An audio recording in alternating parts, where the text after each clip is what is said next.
Brothers, the Emperor protects!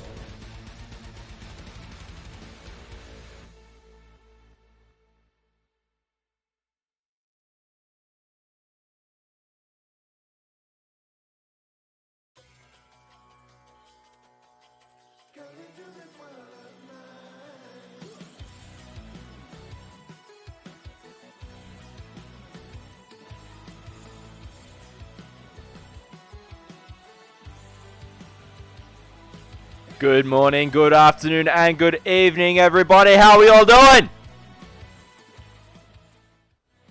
How's everyone going? What's up, chat? Hey, we got Radically Bad's first in chat. Thank you, Spartakin, for that host. Hope you're doing well. Who's keen for Community Hobby Night? I know Radically Bad is. It's going to be awesome. So I'm just keeping an eye on Discord to see who's going. Oh, Cass is ready to go. Hey, Game On Steve, how's it going? Let me just message Cass back.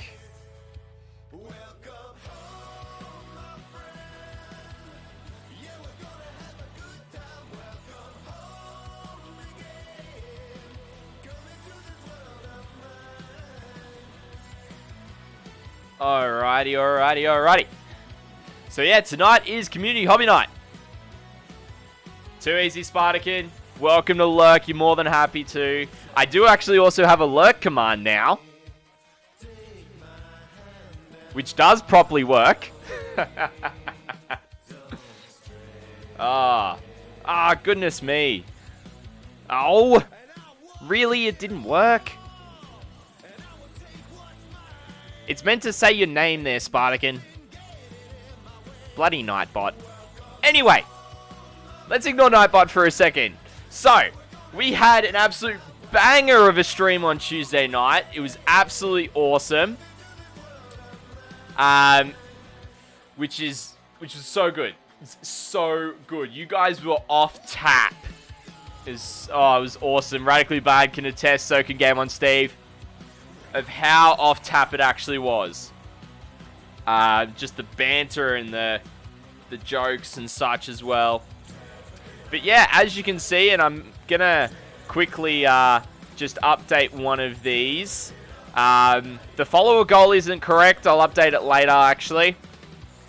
But the subscriber goal is up to date.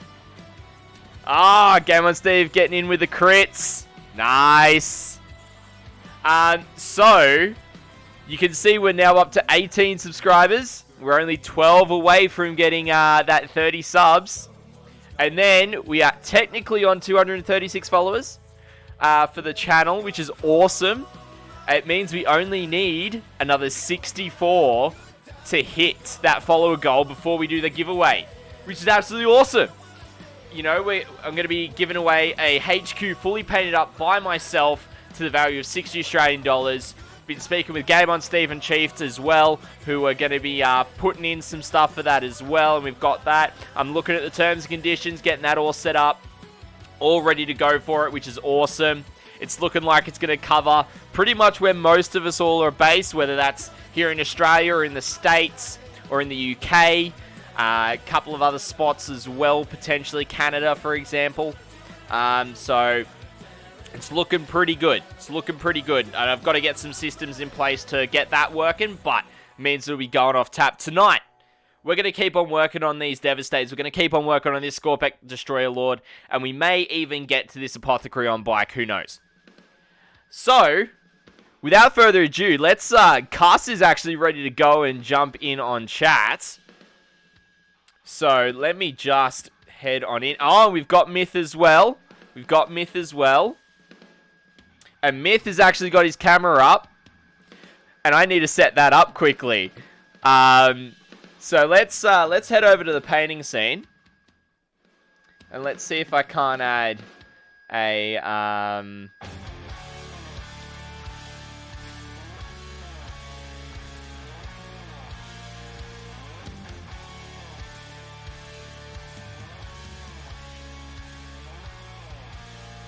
I'll add in a window capture. And I'll kind of move that there. And then hopefully we should be able to get it ready to go. But, yeah. So, let's get these fellas in here, shall we?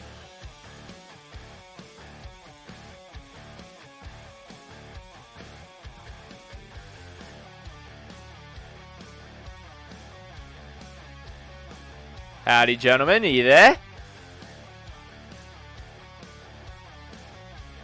Hey, Myth, how's it going? Yes. If everyone in chat can just let me know how this is sounding as well. And I can get the volume all nice and petered out. And I know Myth is going to be doing some painting as well, which I'm just going to set up that window capture device for you, bud.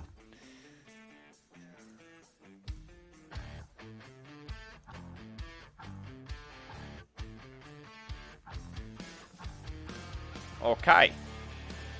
Game on Steve saying is only able to hear. Ah, they're only able to hear me. That's probably why, because it was muted. Because you don't have the Discord audio coming through, I'm guessing. Oh yeah, well I muted the source in whatchamacallit, in OBS. Yep. So hopefully. Do you need to enable video on this channel? Let me just have a quick look. I'm pretty sure I did enable it already for you. It's just, I don't know what else it's doing. It's just doing squares. It's not giving me an error there, but... Yeah, I've got enabled video for you. So yeah, don't know what's going on there. It's alright. Get paid for. It's all good. Once you get it up and running, let me know. And we've also got Cuss. How's it going, Cuss? Morning. Well, evening. I don't know. How's it all going, guys? Yeah, not too bad. Not too bad. Yourself?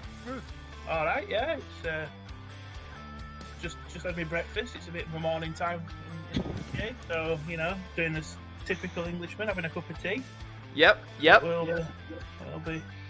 It's all good. Got some stuff here. I'm not as set up as Nick, so I don't have a camera out, but I have the Raven wing to paint, so no doubt I'll be dabbling into that. Apparently I don't have a camera either right now.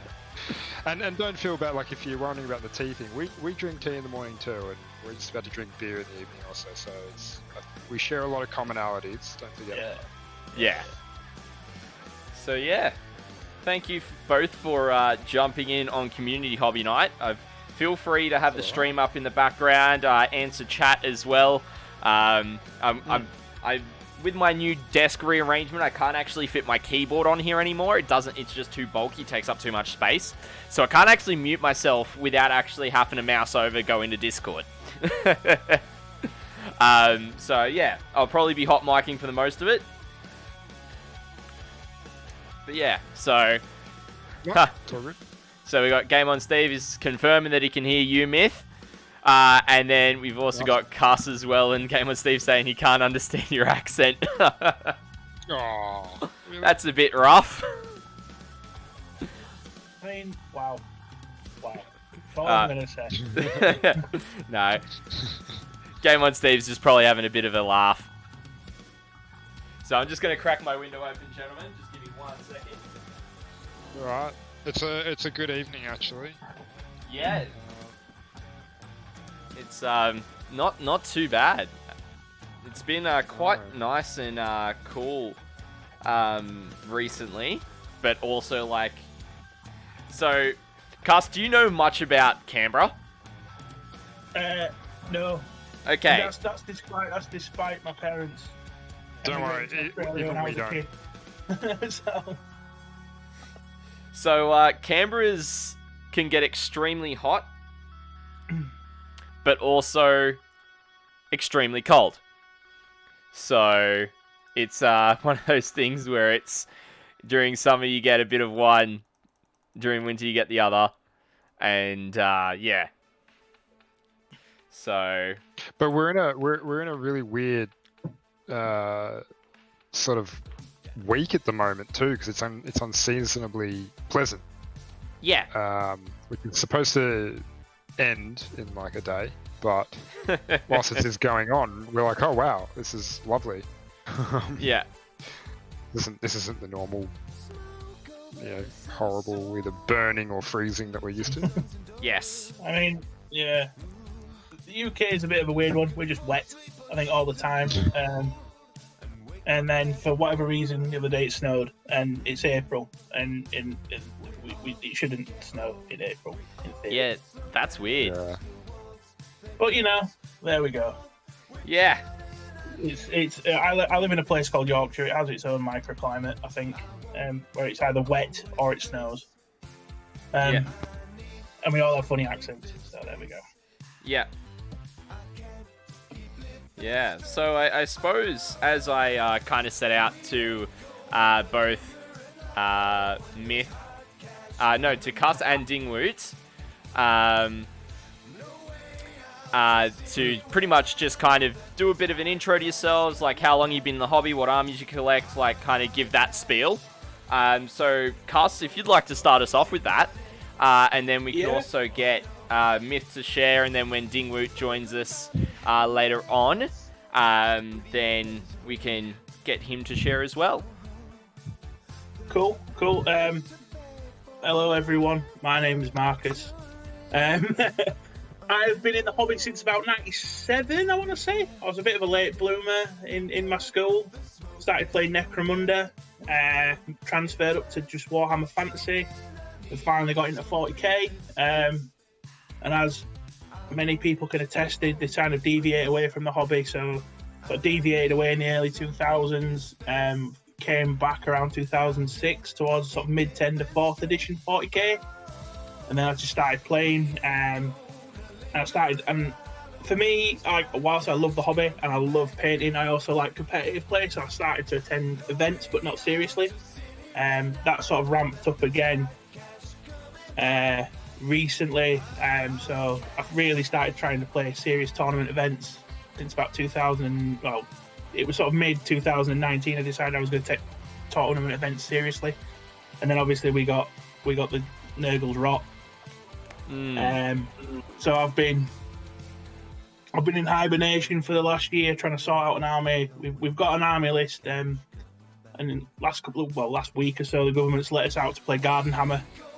So I've started to use my list in the Garden Hammer. I had about 3 games so far with Garden Hammer, and the list is doing good. So hopefully, I'm looking forward to to getting back into events. And I've sort of signed up provisionally in the UK. We're supposed to be let out around June, so I sort of signed up for the later half of the year to do some events, and we've been chucking some ideas around. I don't know how familiar you guys are with the ETC stroke WTC. Yeah, there was a bit of a change with that this year. Yeah. So the WTC format's quite like I'm nowhere near as good to get anywhere near any of the WTC teams, but there's a local teams event coming up and they're using the WTC rules, so me and a few friends have sort of got together and we're going to enter that. That's our first event back, so there's been a lot of toing and froing from me and the guys to sort of try and get a team and a team together, and one that we can hopefully do well in. So that's been sort of my recent sort of hobby experience, hobby journey. Yeah. Okay. Oh, goodness. All right. So we got Radically Bad. We've got Dingwoot currently on the list to be joining us this evening.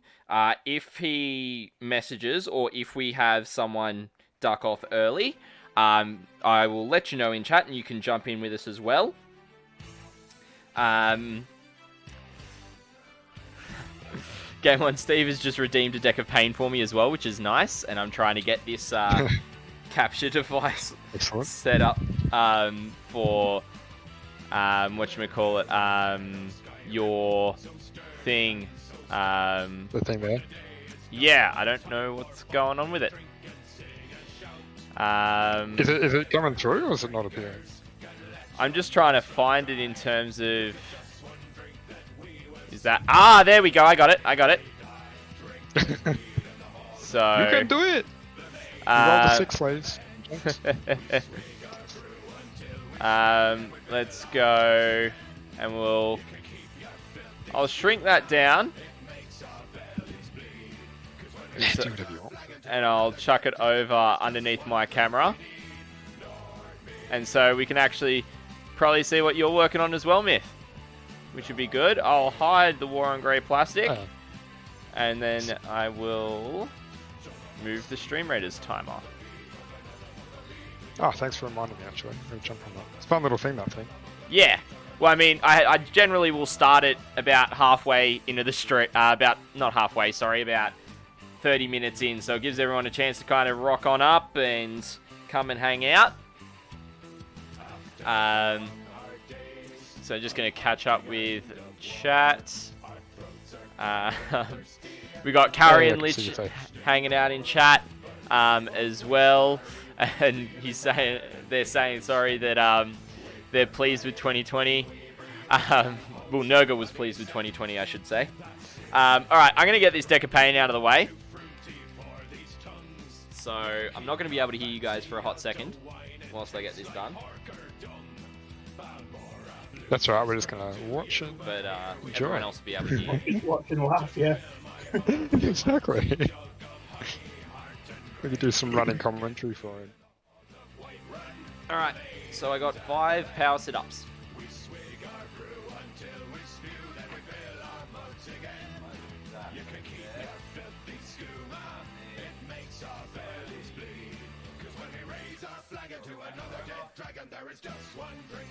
Down.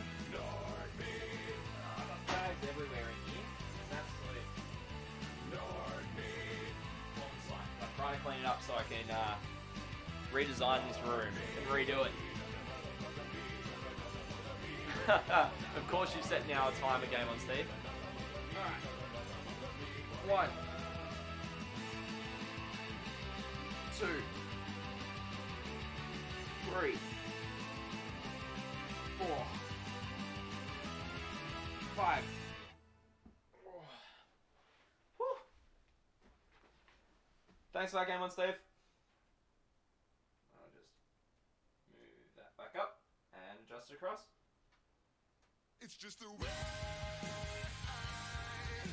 can't keep you honest like you're coming clean. It's just the way you seem to be addicted to leaving me. It's just the way. Alrighty. So Myth, do you want to give us a bit of a rundown of your hobby history? Oh yes, of course. Sorry, I'm gonna possibly appear. You'll see my legs in a second, maybe. My hobby history, because it's standing right here, and a few other people know this. I'm back in the hive. Started with that book, one of the oldest books I probably own, to be honest. 3rd edition Tyranids. Nice. And you know, it's so thin compared to the current day codexes, and it's so worn down too. This thing used to go to school with me like every day in primary school or early high school, I think it was. So yeah, I was like in year 7 or whatever. God, I don't know when that was, what year that was. That would have been like maybe 2002 or something. Yep. And yeah, was down in Melbourne on a bit of a school trip, and some mates were like, "Oh, let's go to Games Workshop." I'm like, "What is this place?" And they kept going on about it the entire trip down there, like the 9 hours it takes to bust down there. I'm like, oh, okay, this must be like amazing then. They keep saying it's full of this cool game and they're going to get some stuff. I'm like, right, oh. And walked in there and it was actually a pretty big shop. It was probably like 2/3 the size of Joel. It was big. Yeah, right.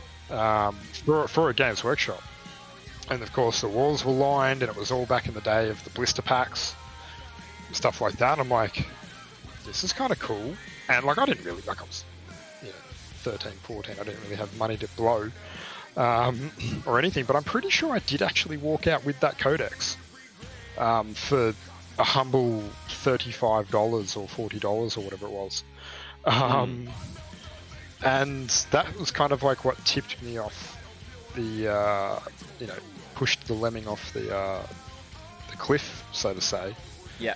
Of the hobby itself, and kind of what it did to my imagination around it, especially Tyranids too, because like I was, this was the height of when StarCraft was like amazing as a kid stuff, and that's what drew me to the Tyranids. I'm like, hey, they look like Zerg, and then little do we know now these days, of course, it actually was the other way around for the inspiration.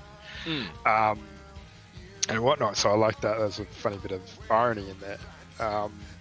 But I would just, be reading this book back and forth, and if anybody who's seen these older editions, they didn't really do that epic kind of, beautiful artwork that they have now, because the only artwork they had for 40k was the old school original Blanchy stuff, or the stuff that was put into the Chaotica Liber, or Liber Chaotica, and the first visions of Heresy, and even that was a kind of much later on book.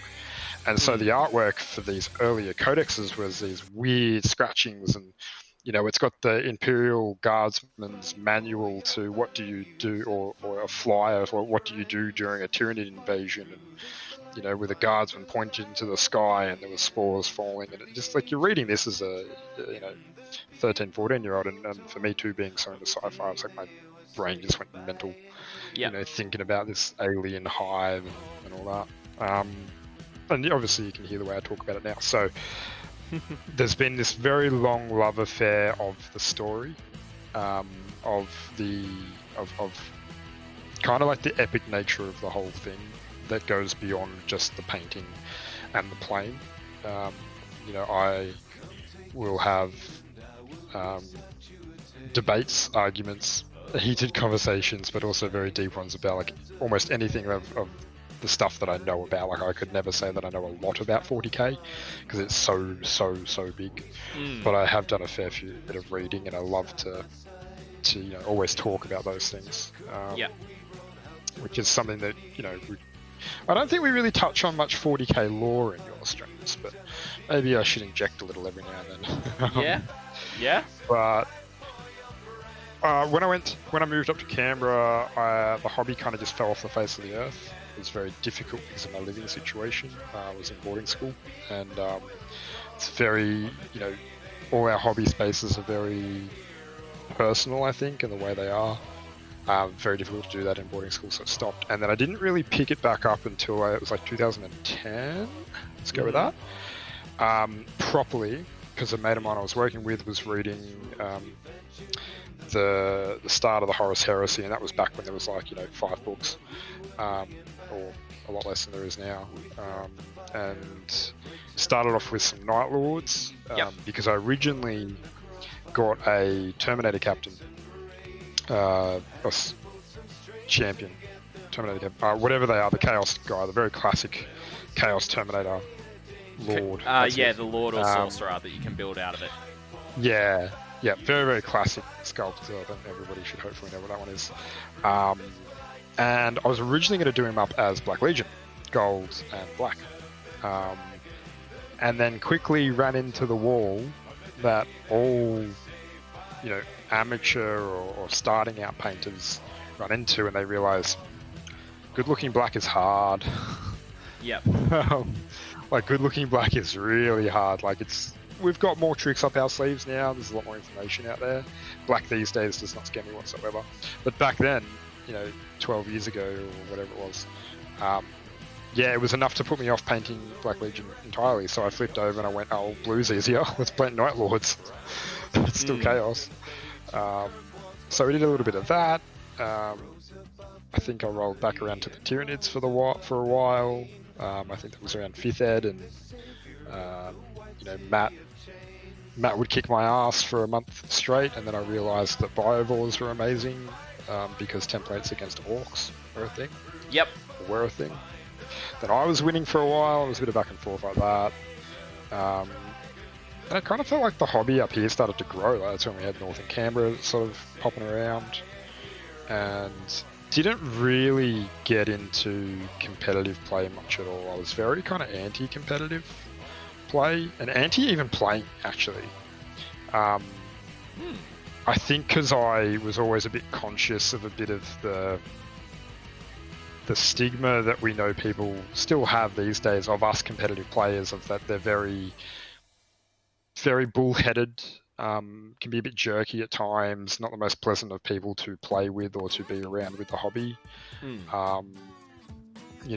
that's, unfortunately, I think there is still the odd minority out there that creates that, and that's why that still happens. But I always used to say, oh yeah, no, like I'm into 40k, but I always used to insist, no, I don't play it, I just paint it. As if it was sort of, for whatever reason, something to not be proud of. And then come the very end of 7th edition was when Thousand Suns came out of the woodworks with the Fenris one. Yep, the Wolves of Fenris. Wait, no, it wasn't Wolves of Fenris. It was... Yeah, it was the Burning of Prospero box. Yeah. Maybe? Actually, it's just called... Oh, it's Warzone Fenris. It's just called Warzone Fenris. That's the box. And, of course, Magnus appears, and the new Ahriman sculpt came out, and I'd already had a bit of a flirting love affair with pre-Heresy Thousand Suns, because they had the red and the ivory. Yeah.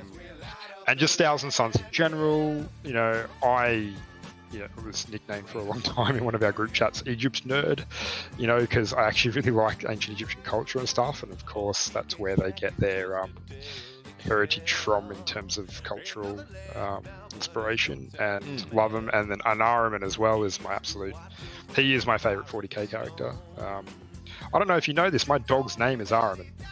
Right. No, I did not. My dog is actually, his full name is Ahriman, but we just call him Ari because, keeping to single syllable the names for a dog. But yeah, my dog's name is Ahriman. And, the day they did the preview for the current Ahriman sculpt, I know exactly where I was at the time and exactly what expletive language came out of my mouth at the time of pure shock and joy. And of course, Magnus is also great and all, but I just prefer Ahriman. Yep.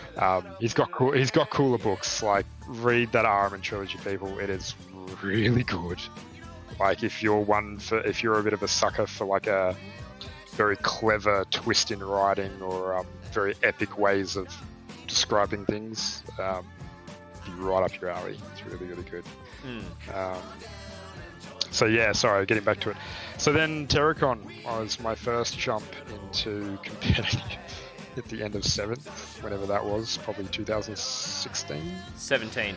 17, there you go. That was when I ran the first Australian ITC Championships. Was that year? Oh, there you go. Yeah. Because it was 7th edition. Yep. And yeah, I had a blast. Met a bunch of dudes that I'd known for a while over voice chat because I all got roped into it because of mutual gaming friends from online games and stuff. And it was just awesome, From that point onward, like, as you've met now, the club. Yep. From CoastCon, like, you can't go past a better bunch of blokes, right? And it initially started, as an online gaming friend, and then obviously this mutual love of this hobby, and then the hobby completely overshadowed the gaming, like the online computer game stuff, and all that. And so at that point I was like, all right, I guess I'm a bit more into it. And then 8th rolls around, and ITC rolls around with quite honestly the superior mission system. And you know, the rest is kind of history. As far as the gaming's concerned, I went from dabbled in Tyranids at the start of 8th. Index Tyranids didn't really do much for me. Decided to give Sisters a run. Basically did an entire converted Sisters of Silence into Sisters of Battle army. Every single one of my models for that particular early 8th Ed army was converted with the exception of Celestine. Yeah. You know, and at this point too is when I started getting a lot more serious about painting. A lot more serious. Like, I was already pretty serious about painting in terms of wanting to learn and trying things. But when I painted my arm, and it kind of like, that was my plateau. I couldn't get past that point. In terms of like, okay, cool, you know, I don't know how to paint better than this. And, you know, shout out to, you know, people who teach painting in general, but certainly to, you know, so I was very lucky enough to catch the Cult of Paint guys, so Henry and Andy and Mark, when they came around last, which was 2018, I think. And, you know, like, I'll camera it up, like, you know, there's Armin, and he's looking pretty good. You know, he's by no means is he a Hey, bat. Aim, how's it going? Welcome to the stream. Dusty at the moment, and got a nice little. Hope you're pinstripe having on a the back great there. time. Some pretty average non-metallic metal. You know, that was where I peaked, and then I'm like, oh, what do I do next? And then you hang out with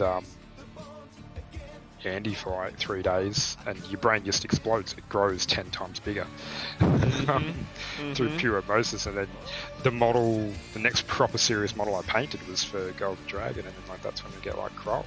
You know, like, I don't know if that's, you know, any good in the camera there. Like, Might be. massive difference in terms of the quality, and you know, actually being able to paint eyes confidently now. Actually being able to do, you know, and my claim to fame with the Sisters is that all of them have their eyebrows painted on. Yeah. So if anybody's ever playing against a Sisters Battle army, always check. I'd be curious. Do those Sisters have their eyebrows, or have they all been scorched off from purging heretics? I don't know. Yeah. So yeah, it's just one little detail that bugged me, because you got these mostly bald chicks, and no eyebrows, and you're like, but they've still got top knots. They obviously would be doing something. Yeah, for sure. So yeah, and then, you know, and now I'm just a painting jerk, basically, a gaming jerk. So yeah, I'm that's going the very alright, Aim. long-winded, Glad that you're sort of abbreviated version. getting through your final workday, and you can go get And your I think brushes. Dinglewood. I think he just said hello. Yeah, Dingwoot. We'll pull him in. He's Dingwoot. just let me know that he's all good. Dingwoot, if you just want to join that first hobby channel, I'll pull you up from there. So yeah, we've got a couple of new people in chat. We've got Aim hanging out. So on the painting mat for myself is I've got a Necron Skorpek Destroyer Lord. And then some Devastators for my Space Marines as well that I'm working on. And Myth, you're working on some Hormigons, aren't you? Yeah, just some Hormigons at the moment. After I did that first test boy, you know, I'm batch painting, and you know, 5 years ago I would be like, ugh, dry brushing. But like, you know, I'm in my 30s now. I've got to got to get over that. Got to realise that time is a precious commodity, and when you're wanting to run 60 Hormigons, they can't all look like Golden Demon entries. Yes, that is true. Dingwoot, how's it going? So, Is this working? Yeah, we got you loud and clear. Sweet as. Working on an airbrush tonight. Picked one up today. Nice. solid. So yeah, we've as I said in the message, Dingwoot, we've just kind of gone through kind of everyone's hobby kind of intro. So if you want to share yours, feel free and go for it. I'm a 39-year-old new beginner. Was big into it back in the late or mid to late 90s, but never fielded an army, never bought many miniatures or anything. Kind of gave it up as I grew up, and just something to get me social and doing something different again. I thought, might as well. Yep. Nice. Welcome back. I guess. It is. It's one of those hobbies that you can always come back to, I find. And commiserations to your wallet. Yeah. Yeah. And then for you, Myth, aim in chat saying midlife crises usually don't involve dry brushing, I think. Don't they usually involve the red convertible? Or a Harley Davidson. No, I already bought my Yes. car. It's one of those things. Well, I think we've had this chat. It's like what Strom, like one of the club members, was saying. Like he is a good painter. Like he is. I encourage him to continue painting, but he would very much like a very professional painted army. And he said to himself that instead of doing the sort of typical, or not typical necessarily, but instead of doing that thing when you're in your 30s, 40s of splurging out and buying a fancy car, or I don't know, something for your house, like a mega TV or something, he went, oh, his thing that he's going to buy and put into is like a legitimate, like probably 5 to 10 grand costing commission painted army, like full on hectic. And you know, like everybody's got their thing, man. Yeah, like if that's what you choose to spend your hard-earned cash on, by all means, go hard. Just the problem with 40k is that it's a slippery slope. Oh yeah. For fellas like you and I, possibly Cuss too, if he's getting in more of the competitive space, it's very difficult to be like, oh look, new really powerful Codex or new really powerful army or unit or whatever, and ignore the price tag that comes along with it financially, just because it was good. I did a lot of that through 8th, like a lot through 8th. I chased the meta hard, and you know, you're spending in the UK for £400, and still a lot. You know, you've got an army, and it's like, hang on a minute, and then the next week, the next hot mess comes along, and what you've got in your hand actually is it's not worthless, but it's definitely not what it was. So it sits then in an ever increasing pile of shame. But the only bonus you get is in 40k, everything comes back around. Everything comes back around. So the more you've got, and if you are playing competitive, we are going to get Stream Raiders the more going. you're going to have next time it comes around. So you're then only adding bits to the armies you've got, and that for me makes it better. But yeah, chasing the meta hard it's a way to go, but it's expensive, and you've got to have the time then to get them tabletop ready. Yeah. Well, that's a good point you make. Like, I never really considered that with 40k, how it goes around and comes around. Like, you know, these So everyone get your units specific down. models I'm holding are fairly new, but you know, if I opened up my case and found my really old ones, like those Hormigons are as old as when I bought that Codex. They'd be nearly that literal plastic would be, you know, 15 years plus old. That sort of stuff never selling, but you know, there has been some stuff where I meta chased hard, and like even earlier, just So very is it recently I Bav? sold some models. How you doing? A Forge Going model well? even that I bought and I used for one tournament, and then I never picked up or ever put into a list again. I'm like, why? You know, another one was a Knight, and Knights are pretty pricey over here. Did it And jack I'm with like, him? Sorry. You know, I ran that a bit longer than the Vulture, but you know, it's still like, why is this sitting in my cabinet? I'm not an AdMech player. Oh, You know, so time to get some money back. I had a thing where I was determined with the Eldar flyer list that you used to see at events, and people used to have all the Eldar flyers, and they were fun and games, and I got this thing in my head that I wanted to do an Imperial Air Wing. So off I toddled to Nottingham, which isn't far away from where I live really. So I went to Nottingham and literally just went into Forge World and went, "Can I have 3 vultures, please?" And the guys all looked at me as if I'd grown an extra head. And I was like, "Yeah, I want 3 vultures. What are you doing?" And I'm like, "Oh, well, I want to do an Imperial Air Wing. So can I have 3 vultures, some Punisher cannons, and some other bits and pieces?" And he was looking at me, he's going, "What are you doing?" And yeah, the vultures are still sat in a box, half built, sort of, and I've not used the vultures, and it's like, oh. But that was ridiculous. Yeah, I had these stupid ideas that I'd break the meta with an Imperial Air Wing, and the only thing it broke was my bank account. Yep, sometimes it can be like that. But you know, it's good. Not to scare you, Dingwoot, by the way. Yeah. Please don't be scared by this.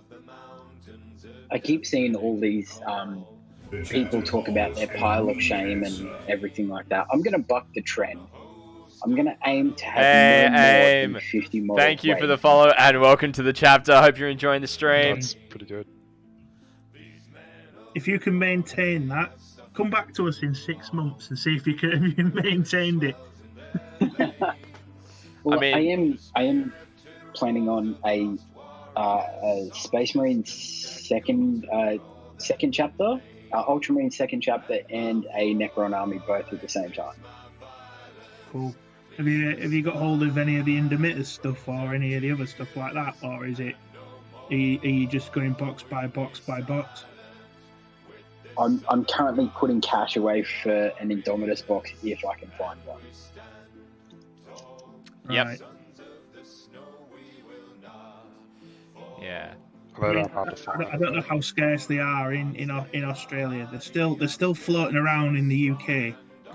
They're quite scarce. Because kind of everyone, when they announced it, went, "I want a piece of this," and they were literally sold out within an hour of it going live on Games Workshop's website for the online sales. The problem is the prevalence of online bots as well. We've seen that in other industries, but yeah, they got real bot hit, didn't they? I'm not sure. Scalpers went in hard. Oh yeah, Scalpers definitely. Like, we had a couple local guys that not only bought from our local store, but then went to GW and ordered a copy there, or however many they could order from there, and then, you know. Really? Yep. So. Sounds like we need to. Oh, it's no one that's a regular. No, okay. So, we got a couple of people in chat. Carrion Lich is just saying should have been Necron Knight size as they did break the meta. Yeah, Necron Knight size definitely did would have been 5th edition when they were doing that. And Carrion Lich is also saying Indominus sells for around $250 in the US. There are some stores here that still have it. When it was that have still got it from what they have heard of. But yeah, chat, don't be afraid to ask us questions, and we can kind of chat about it as a community as well. That's the point of Community Hobby Night, is that whilst we're on the call, you guys are still in chat and can interact with us as well. I would say don't, depending on how quick you want to do everything. Like right now, I think, isn't it pretty easy to get the Necron half because so many people bought it and was like, want to sell the Necrons. Yeah. Because everybody just wanted the Marines. The Marines. I would load up on the Necrons now and maybe make them the primary focus, because kind of taking credence of what Cuff just said with the whole comes around, goes around. Marines have already had their initial release. They're going to fall off the circuit for they're now going to start declining. It probably will take 12 months, but they will get to that point where they'll take a back seat, and you might find a lot of people are going to be flogging models off, because it's that thing too, especially the game vacuum. Welcome to the stream. Hope you're enjoying it, hanging out with us. The meta is so bad, and welcome to the chapter. The amount of Dark Eldar sales that have just gone through the roof in the last 2 weeks. There is a bit, yeah. Yeah, like now that Codex has come out and people have seen that it's actually legitimately good. I think a lot of Dark Eldar is going to be kicking around, and already you might see people selling more units. You won't get whole boxes. You certainly won't get new on sprue, but you may get half decently pre-painted or undercoated, and you could start sniping some of those Space Marine units you want over time. Yeah. You'll definitely be able to pick up things that the competitive element didn't want. So assault intercessors, like you can pick those up reasonably easily. It was more the outriders, the eradicators, and the blade guard people wanted. And again, people who bought multiple boxes will be then flogging off the captains. They don't want 50 of the same, or 3 or 4 of the same lieutenant, or the 3 or the 4 of the same captain, or 3 or the 4 of the same ancient. You won't have to go and spend I don't want to badmouth the company, but the ridiculous price that they slapped on sort of some of the captains and that when they did the box sets, and it comes out at like stupid money, and you're like, hang on a minute, the box set cost you've basically gone in for 2/3 of the box set and got like 1/3 models. It's not worth it. Yeah, 100%. So we've got a couple of questions in chat. We've got Game Vacuum saying this is great. He loves the idea of whether that's the stream or whether that's just us chatting and having chat going as well, or whatever that is. Feel free to convert. He just loves you, Scotty. Yeah. He just loves you. Yeah. AIM saying, does 40k have a big power creep issue? Ninth, it's too early to see, I say. Yeah, I agree with that. It's too. I mean, in previous editions, you used to get it massively, but in ninth, for me, it's a little bit too early. But I've seen bits and pieces from the AdMech, so there was a couple of online leaks where people had got hold of almost like the instruction books that come, and then at the back of the instruction book you've got the wounds and the weapon profiles. Not so much the point. They're showing off the unit profiles, yeah. Yeah, and some of the new weapons for AdMech look bonkers. It's like, yeah, I can see it going a bit like, yeah, the next Codex is the next hot mess every single time it comes out. Yeah. And, which in some cases that's not a bad thing, but in some cases it's also a bad thing, right? Because you'll have all the competitive players will flock to that army, and then all the people who've been playing it for like 2 editions will get branded as bandwagon jumpers. Yeah. Yeah, guy, you've just bought that. Iron Hands players. Yeah, Iron Hands, right? Prime example. Yeah, but see, that was such a farce because no one owned an Iron's Hand army. Like, unless you were that one guy in, 1,000 hobbyists who really genuinely had read the stories of Ferrus Manus and was really into them and all that, and did actually make probably more like a 30k army and then realised they could use it in 40k. Like, that one was the best example of what we're talking about, I think, in recent memory. Yeah. Yeah. That Space Marine, any of the Space Marine codexes, it was the same with the Raven Guard. As soon as someone in the UK realised that Centurion devs went really well in Raven Guard, suddenly everyone was a Raven Guard player since 5th ed, and like had all these, oh yeah. No, there's a reason why the online store has no Centurion Devastators at this precise moment in time, and it's down to the fact that they're very good. Yep. I to answer that question, the power creep, I think it's already happening. Like, GW reinvented 40k with 8th ed. They did the real reset on everything, and that was fine, the same way they did AOS to fantasy. And I think it's been a very good thing. But it's also, that's modern GW and their way of doing a lot of things. The pattern's been established, and I don't think they're ever going to change that. 7th, I know, was really bad for bloat. Yes. For rules bloating. And even prior to that as well, I think 6th and 5th with all the special rules, and obviously 8th fixed that. But the thing was, if I can jump in for a sec, gentlemen, because I've been playing since 5th. The difference is, though, was that all the rules were actually in the core rulebook. So you actually just needed your Codex and your rule book, and you had everything that you needed to play. That's it. In 5th, you mean? Yeah, in 5th. In fifth, in sixth, it Okay. went mental because you had all the silly combos where you had like, I don't know, Farsight sat in a bunch of Space Marines because one guy can do this and Farsight can do Yeah. that. Suddenly, Yeah. and that was just nuts. Well- 8th was bonkers for rules bloat as well though. I remember turning up to an RTT with my with the rule book, the Space Marine Codex, the supplement for the Space Marine Codex, the Psychic Awakening, and the Forge World Index, all for one army. Yeah. And Well, that's exactly the same as me at the end of 7th. Like, I needed 6 books to play my Thousand Suns at least. Yeah. Which is Yeah. crazy. Not Right. including the core book. Yeah. Like, we've got Game On Steve in chats just piped in, and he's just saying, rules in White Dwarf can GTFO, which is, I actually agree Great. with that, because they Fully should agree. actually, if they're going to release rules in White Dwarf, they should be available for free on Warhammer Community after the issue has been out of print. Yep. And if they're not, then that's a problem.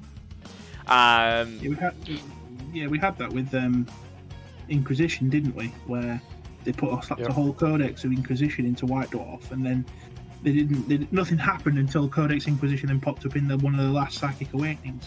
Yeah. You had that null period where, unless you had hold of either the White Dwarf or you knew someone who had that White Dwarf, you were pretty much scuppered. Yep. The problem with that, though, and I faced this very recently when I was considering an assassin, is that the rules that are in that White Dwarf are actually still valid, because it's not the unit profile, but the stratagems from that White Dwarf are still only in that White Dwarf. The same stratagems have not been also just reiterated and republished in Psychic Awakening. So unless you actually go PDF hunting or find some other source, there's actually an extra stratagem per assassin. Hey, Emily, sorry, that I'm not you'd never ignoring know you. about. I promise. I'm just chatting with the Which boys. is just stupid. And I hope everyone in chat is enjoying I the agree. conversation we're having as well. But yeah, I don't know.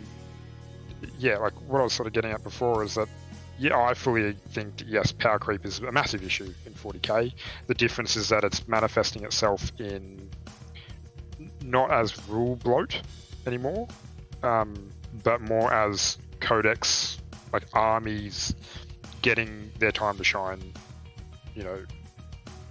very specifically. And at the start of 9th, it seemed to be a bit more of an even playing ground. But we're already starting to see that separation. We're seeing it with Death Guard, and they're quite insane updates. Space Marines did okay, like as much as we all kind of jump on the bandwagon and give them a bit of crap, they're not the scariest thing out there by far. No. Even Dark Angels and their built-in transhuman, like people were not happy about that, even myself included, to a degree. But compared to what has now very recently come out, and again, I am going to point fingers at the freshly minted Dark Eldar. If this is the trend, if they don't get an FAQ, like the quick FAQ that they always do, to just tidy up a few of the maybe oversights, one or two of which are quite significant in my opinion, then they're sort of setting a standard of like, okay, cool, that's the level of craziness you're happy with each new codex coming out with. Yeah. It's, to me, it's the standard. Then I want to see, I think AdMech have already been slated for the next one, which is a bit ridiculous in its own right. But, AdMech should be even more crazy, and so on and so on. And so, I don't know when Tyranids will get theirs, I don't know when Custodes will get theirs, but it makes me sit back and go, if this is now the pattern, I'm just going to bide my time, keep painting, get ready, buy that book for now $80 or $90, and then spend 3 months after it when it's freshly minted, just having the baller, and then accept my fate when I no longer become relevant again. Yeah. Yeah. All right. So Aim's just saying, commenting after it, after that question. I see. I've never actually done anything GW, but it's interesting to see what. See, it's not just an issue in TCGs, so trading card games, and also saying, oh, there's a new version. I mean, it's a way to increase GW's cash flow. I think that was a comment a bit later in our conversation where we were saying how, things become the new units come out and they're they've got the new rules. I mean, we saw it with Eradicators for Marines in 9th, for example. And that, I'm biting my tongue. yeah. And then also that all of AIM's knowledge from 40k comes from the Teplin Institute. Okay, cool. And just a couple of comments about, it's a bit crazy what we were just talking about, and imagine showing up to a tournament with a stack of magazines and such. But yeah, then we've got Game on Steve's just saying, yeah, the new models tend to have better rules. That is true. Carrion Lich is saying Death Guard, Death Shroud, Bodyguard came back in stock and we're out in 2 weeks. And we've got Emily176 has popped in chat and just saying g'day and asking how we're all doing.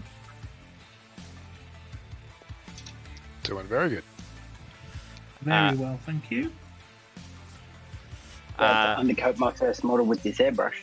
Nice. Oh. Undercoat or first layer? Undercoat. Oh, You got- just before, just because I'm just trying to PSA for a second, so I interrupt. You got a mask on?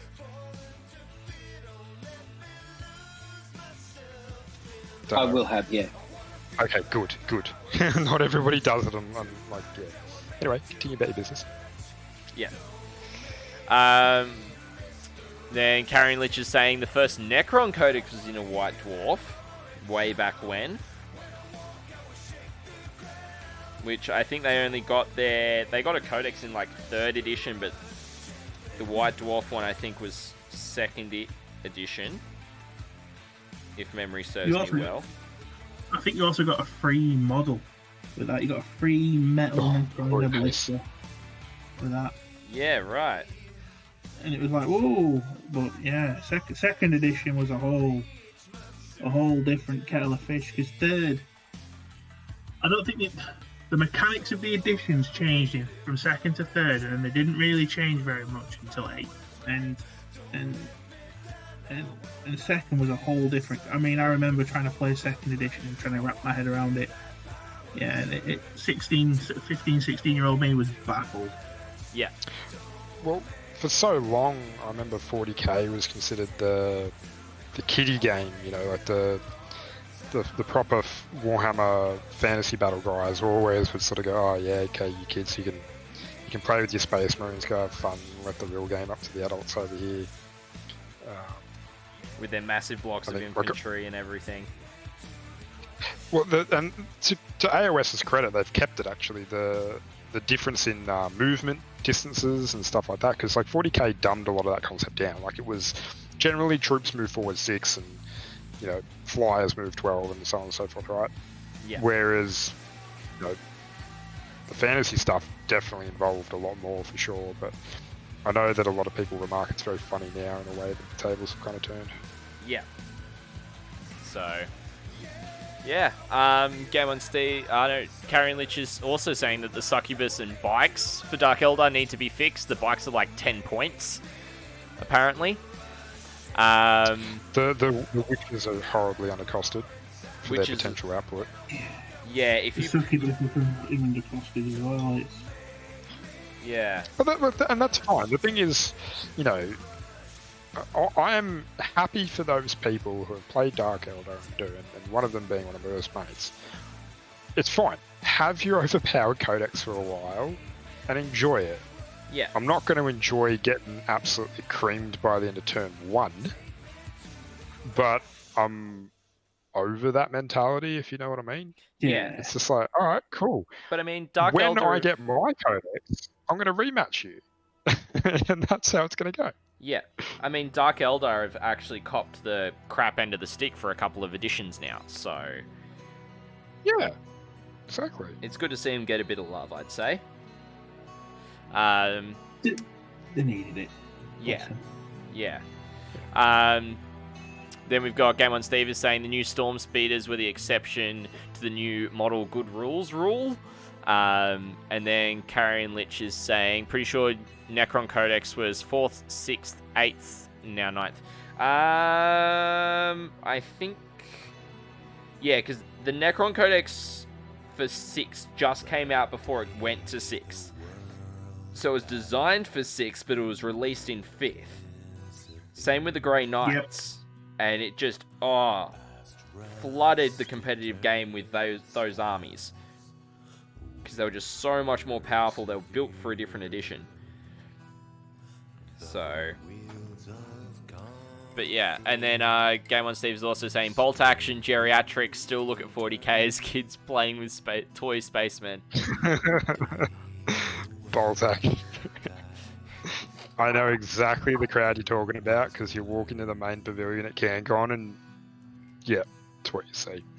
Yeah. Sorry to anybody if we have a bolt action geriatric somehow accidentally clicked on Twitch. That's all good. It is what it is. But yeah.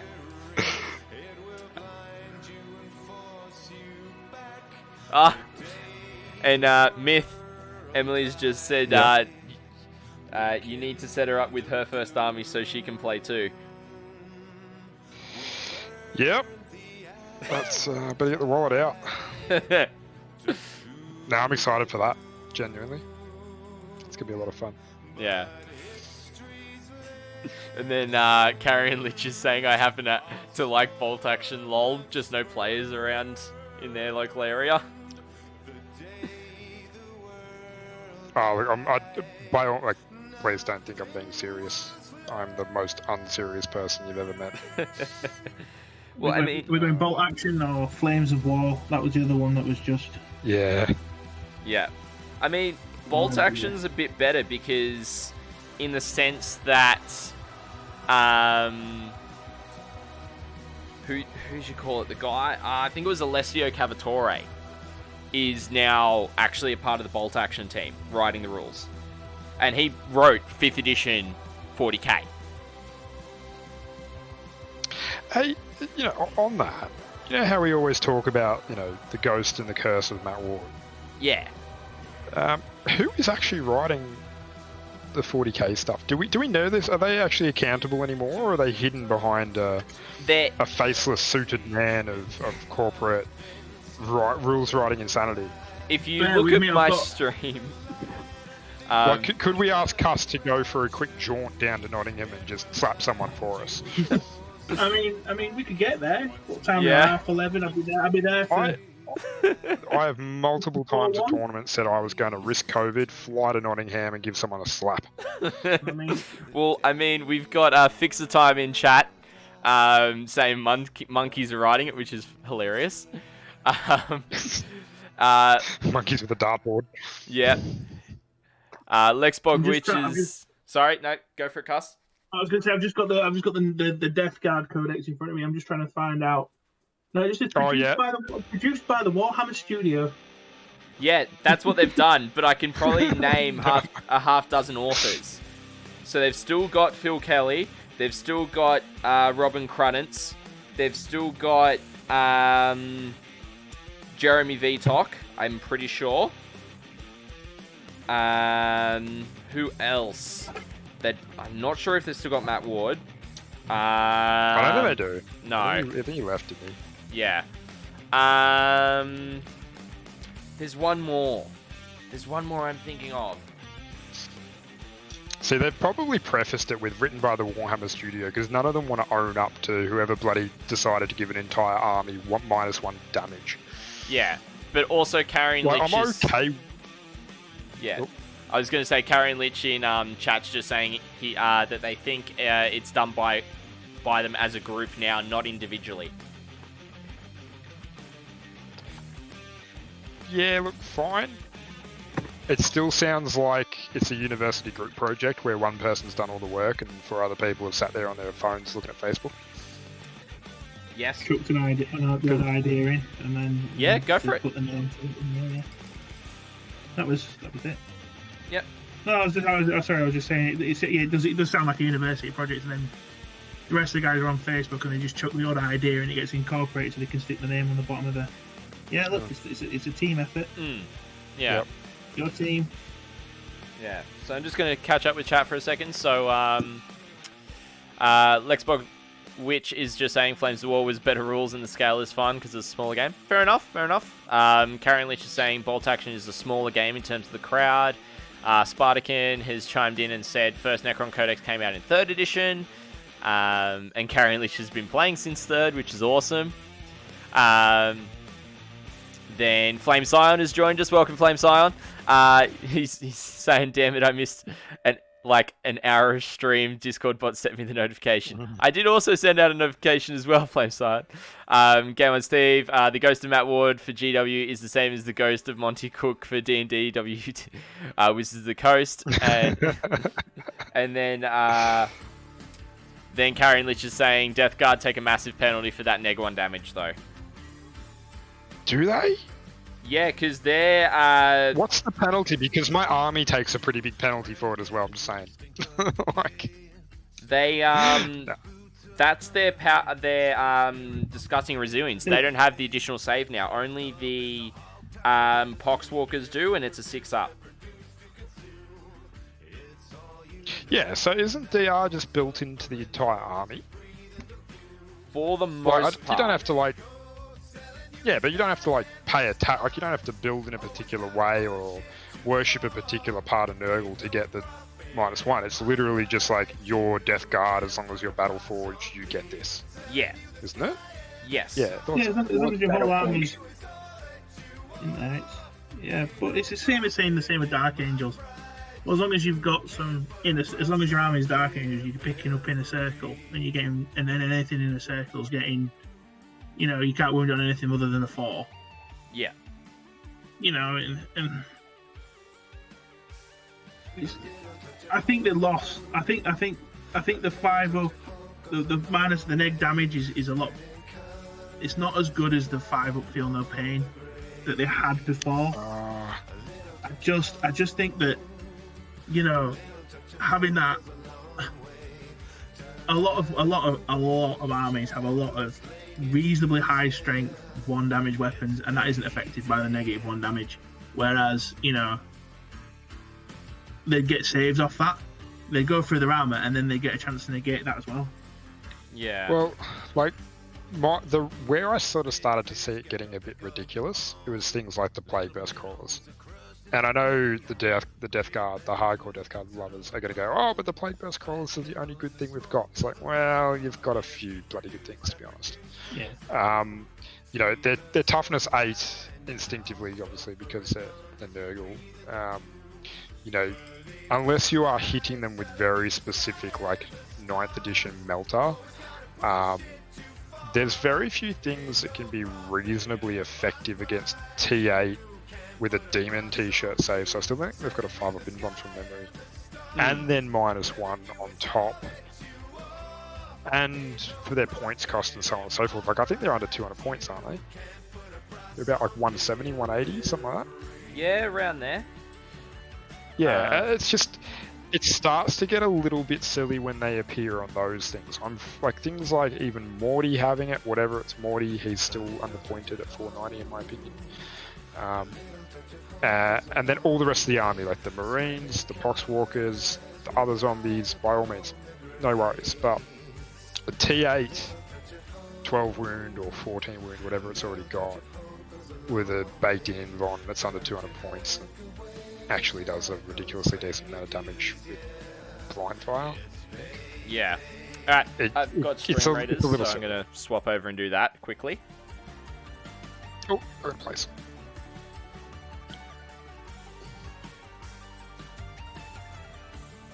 Oh wait, you haven't set the battle up, have you? No, I have already. All good. I'll get the next one going shortly once we've won this one. Which we did. And Deadeye Minis and Game on Steve won the rewards. Well done.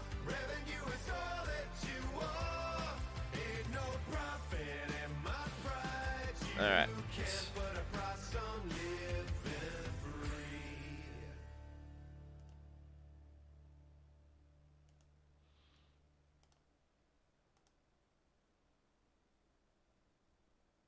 Alright, next battle's up for you, Myth. That's all good. So, here's one, since we're very much talking about rules and the state of the game overall. 9th is definitely a nice, it's 8.5, really. Yeah. They haven't re-rolled it too much. What would, if you could, what would you change or continue to further change with 9th? Is there something that you think is ridiculous with it in terms of the core rules? Obviously, we can't pick on specific codexes at the moment because we'll all just go, screw this, screw that. Yeah. Mine should be the best, of course. Yeah. What I'll do is I'll catch up with what chat's been saying, and then we can answer that.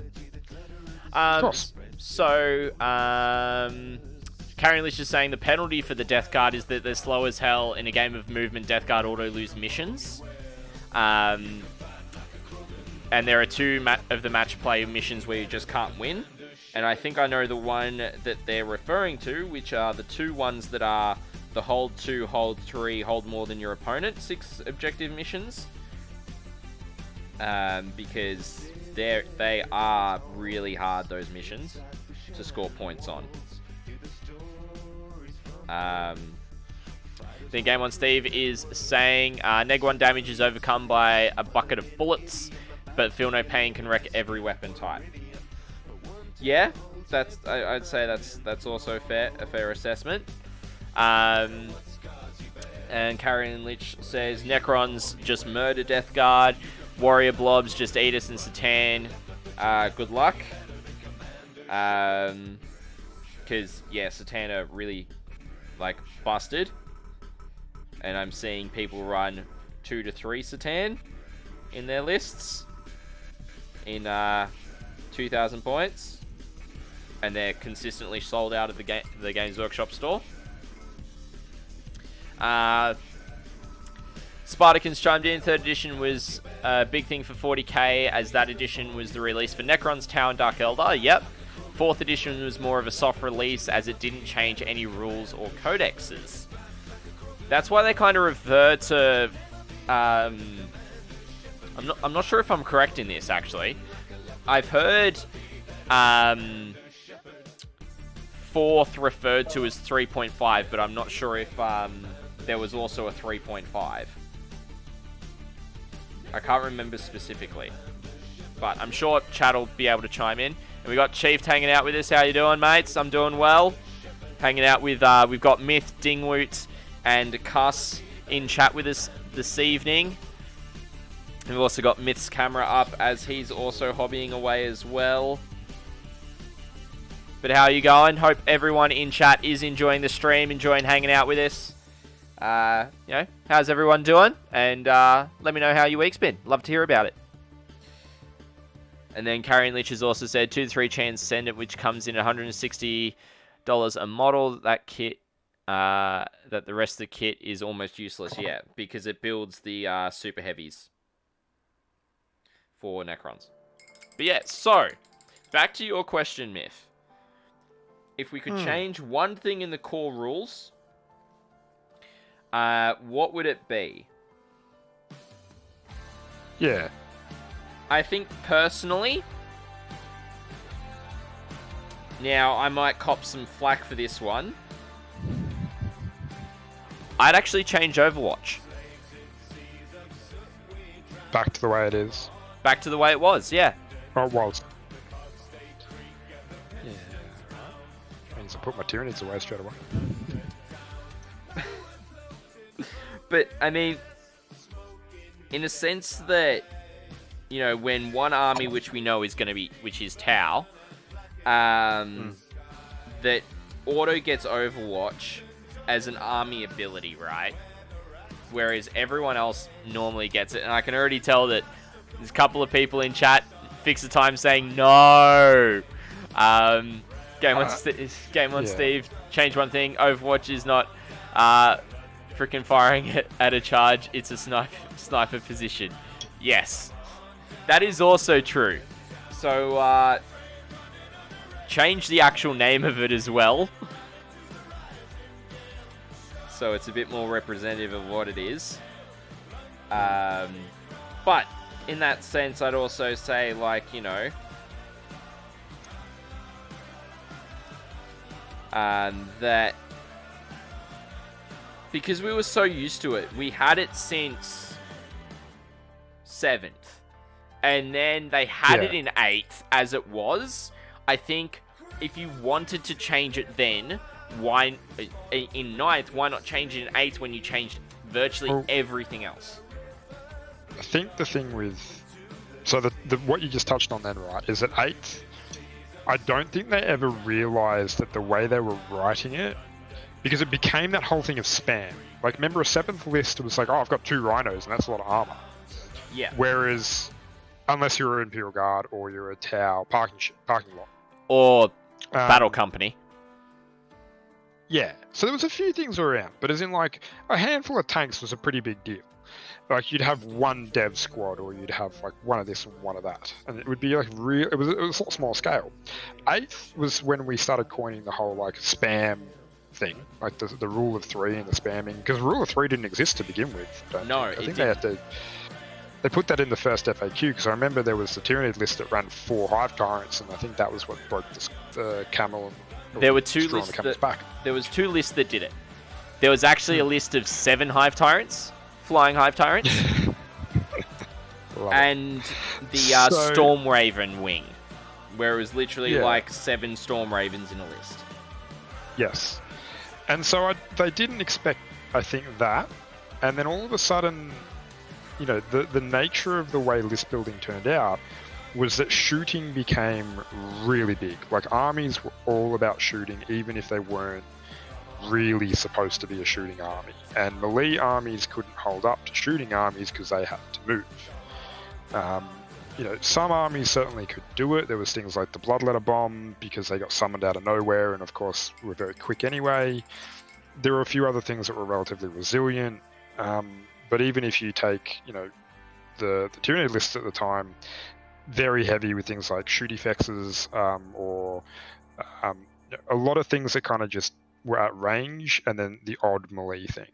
Yeah. So 8th was all about guns, and I think what they tried to do, and even though they turned around, and this was the second thing I was going to say with 8th, is that or 8th to 9th, they said, oh, we want to speed the game up. So speeding the game up, the thing that we're going to take out will be Overwatch. I don't know if that necessarily did anything. Yeah. Like, it probably did a little bit. But not by a dramatic amount. But what it meant is all of a sudden, really melee-heavy armies become viable again. We've seen that now. I think every Marine player runs at least 2 units of Vanguard vets, don't they? Like, I think it'd almost be rude not to run a Vanguard vet unit if you play Marines, just because they are that good. Yeah. So yeah. Alright, well, Game On Steve has yet again redeemed a deck of pain for me, so I will finish this part that I'm working on, and then I will do that. So, but yeah, Cuss, what would you change? What would you change in 9th edition? If you were to change one thing. I'm a very simple man, and I as much as I do like a lot of the terrain rules, I think I just simplify some of the terrain rules. They are. I mean, I get them, and I get a lot of it. But for me to get my head around the terrain rules when the rulebook first came out was very difficult. And if you're aiming this at not at a younger audience, but you're aiming this at an audience where you want it to be inclusive, you know, it's going to be reasonably difficult for people to get first read. And I can imagine there's a lot of misinterpretations coming through on some of it. Whilst trying to simplify it with bullet points, it just simplify it a lot. If you simplify the terrain, it means that the game will play faster, because you're not having arguments of, oh, this is obscuring, is this not obscuring, is this that the other. Yeah. And it's maybe a little bit of a hot take, it's maybe a little bit of a controversial one, but yeah, simplify the terrain rules, and then we can take it from there. I don't mind them, but they are quite. They're just initially they're a little bit confusing for me. I think they are beyond a certain point, right? terrain needed an update badly. I think they've tried to find a happy medium where it's like, let's add a bit more complexity without literally having to spell all of it out for you, but then there's still these areas of vaguity or vagrants with then like probably like a little bit too much as well. So it's this weird combination. I like obscuring. I think it does a great job. You know, from a tournament perspective, I think it's always tournament etiquette, at least over here, that you always define terrain before you throw any dice. So you've got a clear expectation. But beyond that, like that's just something that we as players have to do. But overall, if the rules were better, we wouldn't have to worry so much. But I think it's when they start doing things like the way they've done it with keywords, which is like, oh, this can be a forest, and it can be obscuring, and it can be difficult terrain, and it can be light cover, and it can be heavy cover, and you're like, whoa, whoa, whoa, whoa, whoa. Let me just go back to 7th Ed and my special rules, 15 pages appendix. It starts to get a little heavy. Generally when I've played my games lately, it's just like, okay, this one thing is obscuring, this one thing gives you your +1 to cover, and that's about it. Like, we only take a very small amount of that, but there are these scenarios and certain players who will turn around and go, oh no, I want this to have all the keywords. And you're like, but A, I'm either not used to them because they are silly when you start adding all the keywords together, or B, as you said, they get very confusing and hard to remember. And it's like, well, GW either should have just gone, no, there are more types of terrain, and that's great, and they're just straightforward, and they give you A, B, and C. Or they should have gone even further with what they did and do a lot more example work on how it should appear. But right now, I think maybe some of that confusion comes from being in the middle and maybe not pushing the limit they should have. I don't know what you think, Scotty. In terms of the terrain classifications, sorry, I was doing a deck of pain. We killed him. I do agree. I do agree with that one. Like the new terrain it was needed. Don't get me wrong. Yeah. It's very much to do with I think the only other thing that they really needed to define, and granted I haven't looked all the way through the core rulebook, so this is on me, I'm sure, if it is in there. This is just purely my ignorance and laziness, but they didn't seem to really define, okay, you should have this amount of terrain per table per points. Like, I believe they did say something that was either in a White Dwarf commentary or is in the base rulebook, where it says a terrain feature for every square foot. Yes. But by purely saying a terrain feature, it's like, well, what is that?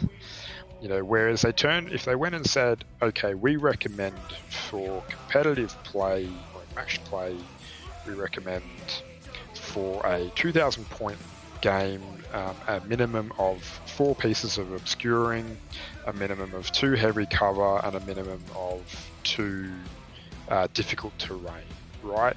Yeah. Because I've been to a small tournament I went to very recently, had what we call over here Planet Bowling Ball or bowling alley. Literally nothing. It was like in a bowling alley where there's nothing stopping you from getting shot. And then the other tournament kind of overcorrected and went the other way, where it was like, oh god, I've got fly keyword on Custode's bikes and I'm still stuck. There's so much on the table. It was like I can't actually really move my unit. So I think some of the tournament organisers are trying to find that balance as well. Definitely, I think and I hark back to the WTC because it's what I tend to follow. As I said, I'm nowhere near good enough to play in any of the big events or represent, but they've done a very good job at defining terrain and have done a terrain maps and sort of said, well, this is a board, this is what you would expect to see on a board, and 4 big L's and 2 smaller L's and 2 units of 4 crates and maybe some trees.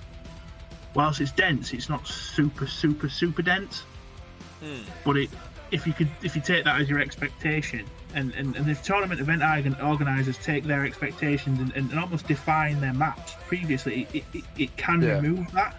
Yeah. And I think that's a thing that organisers maybe need to look at. And I know a few of them are here. This is my terrain map. We do have a handful down. I think I've seen at least one event attempting to do that.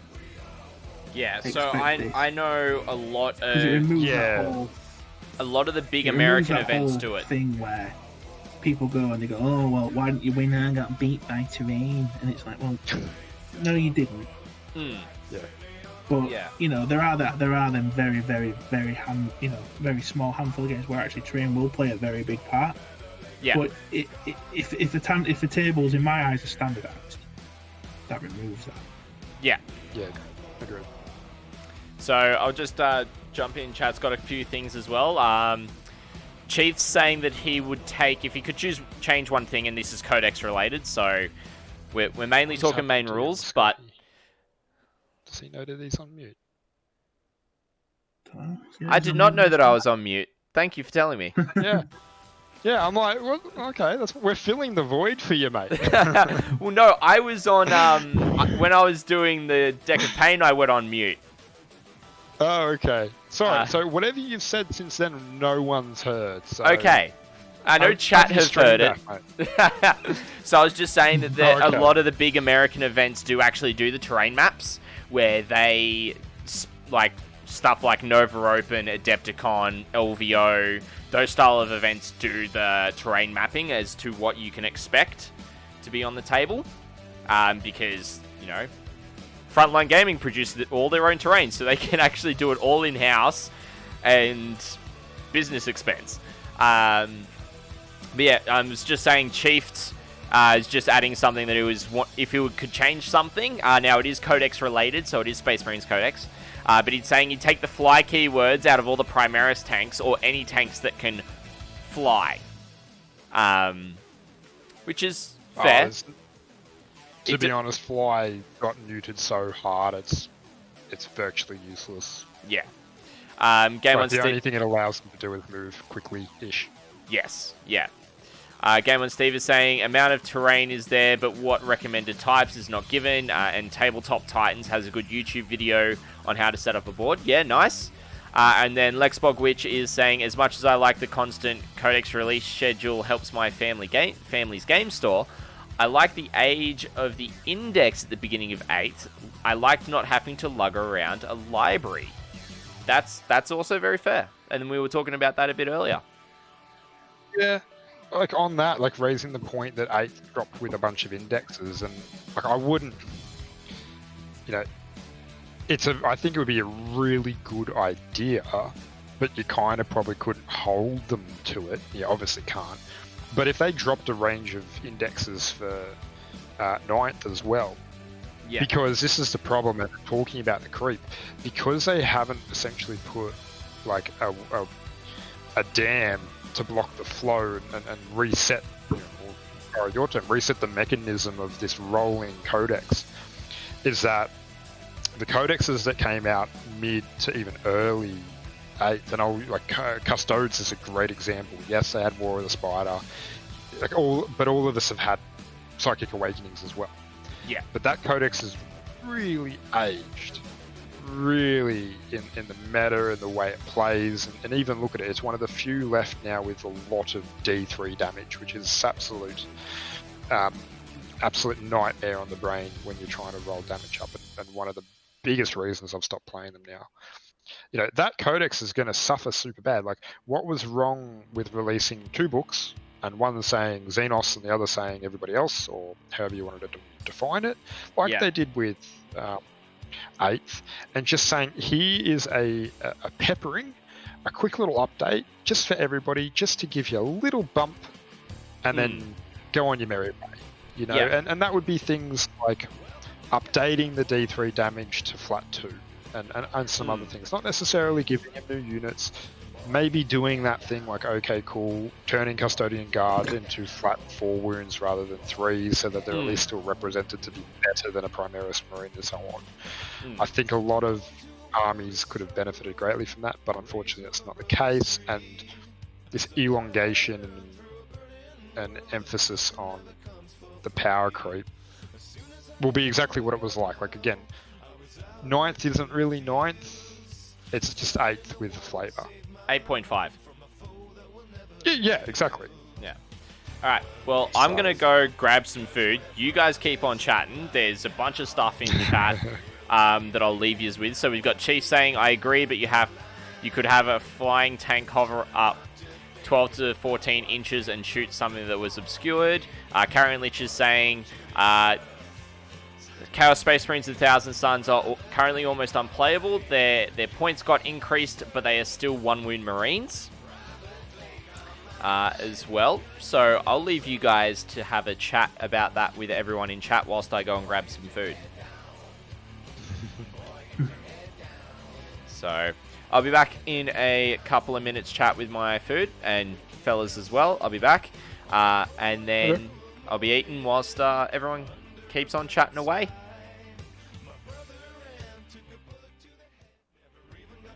I struggle to, like, I know statistically 1000 Suns are suffering. I don't think they're as bad as everybody thinks they are. Because a talented player or a good general can really do a lot with a not so great army, and I think that was what's so interesting about the LVO Open, in that there was a whole bunch of lists and everybody just swapped them. It wasn't just like, you know, this guy turned up with his list and with his one list beat everybody else because he was really practiced and really good. It was a cool way to do an event like that because it really put a general to the test. Yeah. I mean, tank shield wall. Who would have ever really thought of tank shield wall? And that was the eventual winner. Yeah. I mean, that has custodies in it. Well, and this is the thing too. Like playing pure custodes, there's a lot of pure custodes players around at the moment. Like just certainly down here in Australia, they're everywhere. Yep. And I got off the bandwagon. I'm weird like that. You know, maybe I see everybody else playing my stuff. I'm like, nah, I'm gonna do something different. But again, that statistic came out that custodes were like second from the top or something and doing really, really well. But my argument though is prove to me that a lot of those lists didn't get supplemented by 600 to 800 points of Sisters of Battle. You know, like custodes can only do a handful of things really well, and they kind of can't, like, they're lacking redundancy everywhere. It has Absolutely to be everywhere. Very specific way, so you're looking at very specific secondaries using very specific stratagems. Yeah, and it only takes a couple of bad dice rolls and all that goes to heck. Yeah, that's your problem. But I mean, Custode is an example of it, and looking at things like, you know, yeah, it wouldn't have hurt for Chaos Space Marines to get an extra wound. Like, you know, for them to just release an FAQ and go, right, yeah, they've gone up to 2 wounds. And maybe increase their points a little bit. You know, 2 points or something like that. Because I'm not being funny, but a 2 wound Palm Berserker is quite scary. Because he's going to take that incoming fire, he's going to take those incoming attacks, and he's just going to bounce. He's going to carry on going through. So I see where it's going. The problem is there is a bit of a pattern too occasionally where it starts to feel like the game is a little bit like 30k, where it feels like it's Marines versus Marines, or Marines versus the current whatever angry thing they decide to put them up against. It's like, yeah, you can make Khorne Berserkers at 2+. That's why I had 2 wounds, and then you can turn around and go, well, that's okay because Heavy Bolters just went up to flat 2 damage. Like, that's fine for all those Imperial players. What about the Tau player? What about the Eldar player who's like, yeah, cool, what's the Heavy Bolter? Yeah. So there is a little bit of, well, not a little bit, there's a massive amount of skewed issue with that. I'm not sure if Bright Lances got the buff that Dark Lances did, because obviously Dark Lances got a buff. And they went to D3+3. D3+3, like, talk about the most, that's a brilliant upgrade, like, you know. Oh yeah, 100%. But I'm really big on consistency, and that like they're a minimum 4 damage now. That's Yeah. it. Like, always take them. Did Bright Lancers get it? I don't know. If not, you've got, suddenly, the Dark Lance and the Bright Lance were comparable. Just that, Yeah. They decided to name it Dark Lance because it was with at the time Dark Eldar. Well, has Eldar had any updates? Like, I don't think they do. No. So that's the thing. Like, that a Bright Lance now should go to that. If it doesn't, I think all the Eldar players, I think everybody should be scratching their head. I'd turn around and I'd set a G'd up. It's like, hey, come on, you set this standard now. Please be consistent.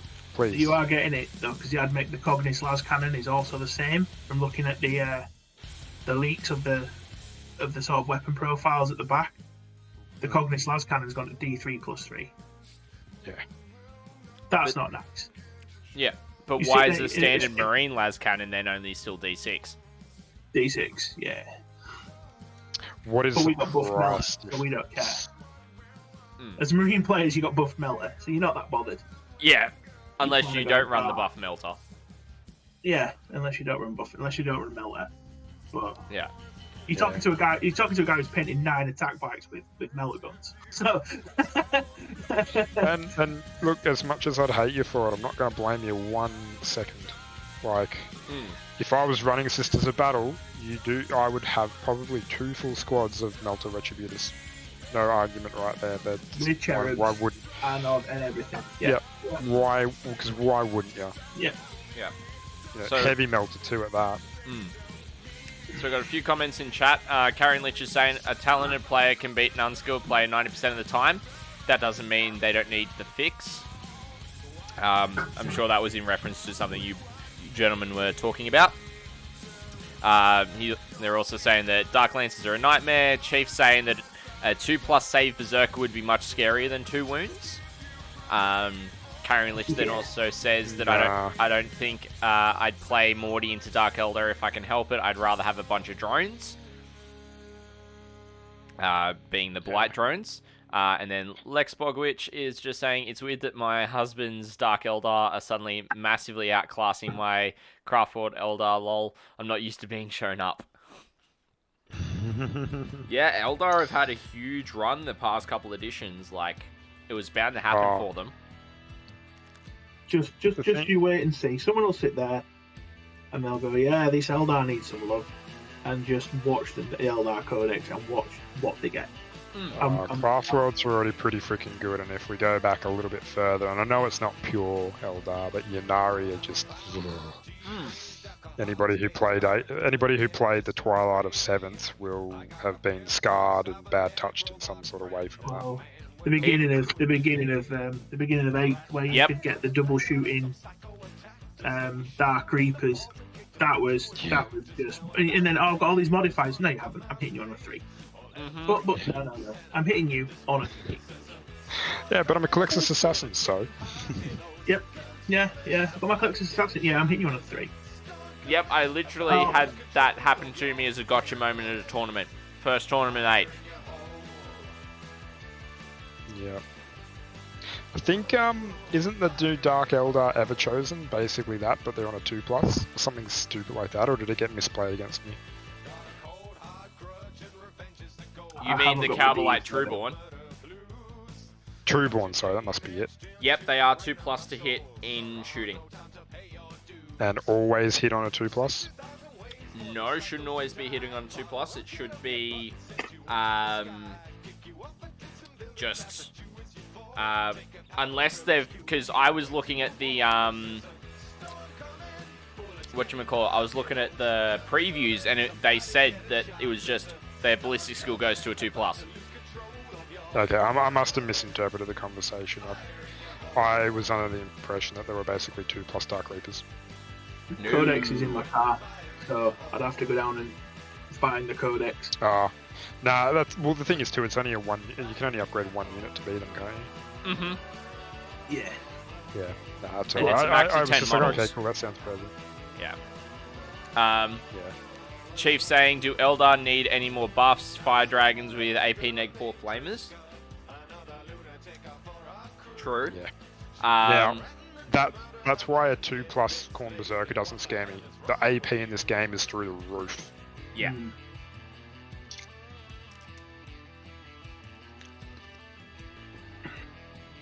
I think the prevalence of Melter and Plasma at the moment as well is a Space Marine player doesn't go into battle or a competitive, and we are sort of leaning on the competitive meta here quite heavily. Is a competitive Space Marine player won't go, you're either seeing with Melter or you're going to see them with Plasma Interceptors. Yeah. And that's the other thing. It's just they are Alrighty. nuts. So and then you're looking at minimum So AP let's get 3. Stream Raiders underway, shall we? Could be AP -4. Yeah. Depending See, on what which even doctrine you're sitting.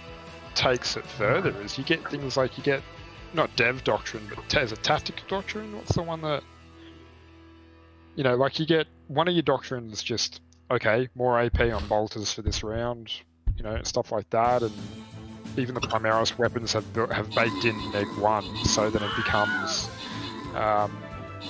Doctrine plus the Primaris weapon, which is then just Neg 2, and it's going to mess a fair few armies up, even if you're playing against a Power Arm army.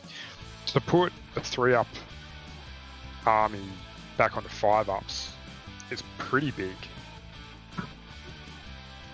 For everybody else who then has to suffer 5+ or 4+ armor, unless you've got ways of driving cover, it's the AP is mental, and I think the wound increase is what they're doing to try and curb the AP increase, where realistically they should just stop riding Neg 4. Yeah. Or ridiculous ways to get lots of Neg, but they're doing what they're doing, so you just go with it. Yeah. So. There's ways around it as well, because there's so many invuns as well in the game now. Invun is becoming very big. Absolutely. And I know the guys have tried to curb that, and you're not getting as many 3-ups invuns anymore. I know that obviously the Storm Shield nerf was massive, but and then a lot of these high neg weapons, high neg, your neg 3s, your neg 4s, they're going to be sat on weapons of strength 7, 8, 9, higher.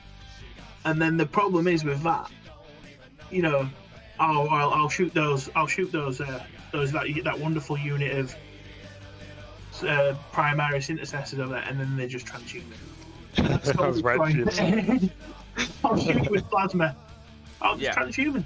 There you go. Yeah. So we've got a few more things being said in. Oh, sorry, go for it, Dingwood. Paint was too thick. Oh no. Yeah. Have you run through a couple of vids and stuff, or? Oh yeah, but I just went YOLO. I'm doing it. Give it a solid clean out when you can. What primer? Were you using primer? No, just some Vallejo model color that I'd thinned down a bit. Yeah. It depends on how you thin it down as well. Yeah. Thinner and flow improver will be your friend. I mean, I'm not the greatest airbrusher in the world, but I've learned a lot recently. And thinner and flow improver via Vallejo are your friend. And the game air range is bob on.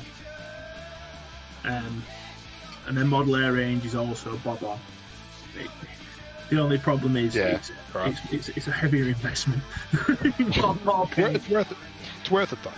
Yeah, I agree. The one thing I would throw out there is good on you for having a go though. Don't be afraid to fail and screw that stuff up, man. That's how you learn. You've gone too thick now, you'll probably go too thin next, and then you'll work out, go in the middle. Done. Yeah. At least you're not being afraid of it. Well, I got this I guess color scheme for my Necrons, which I kind of need an airbrush for, and I'm like, okay, so I want to branch out. Playing is going to be good fun, and I honestly can't wait to do it. I've got to learn. I've got a brief idea of there's miniatures on the table and they cost points, and I'm kind of getting there. But I thought, when I was a kid and you see all these armies, and I'd go around to the stores in my hometown, and these kids would be playing, but none of their army would be painted. And I loved seeing the painted army, so I was like, okay, well, if I'm ever going to do it, I want to have a painted army. So that I'm going to paint first, and then slowly work myself to go up and go, well, maybe you should get out, Ding. Maybe you should go out and see people and not be a social pariah. Yeah. Paint. Yeah, that's awesome. Like, I fully, on board with that too. Like, that whole thing of, like, how many times do you go to a tournament, or you go into the shop and you're like, oh, that's a bit average, he's got grey plastic, or you're the other way around and you're like, dude, that army is so good. And especially when you've put all the effort into your army as well, and your opponent rocks up with another one. It's just such an enjoyable game when you can look at it, and you'll stop halfway through and you'll just be taking photos because it just looks awesome.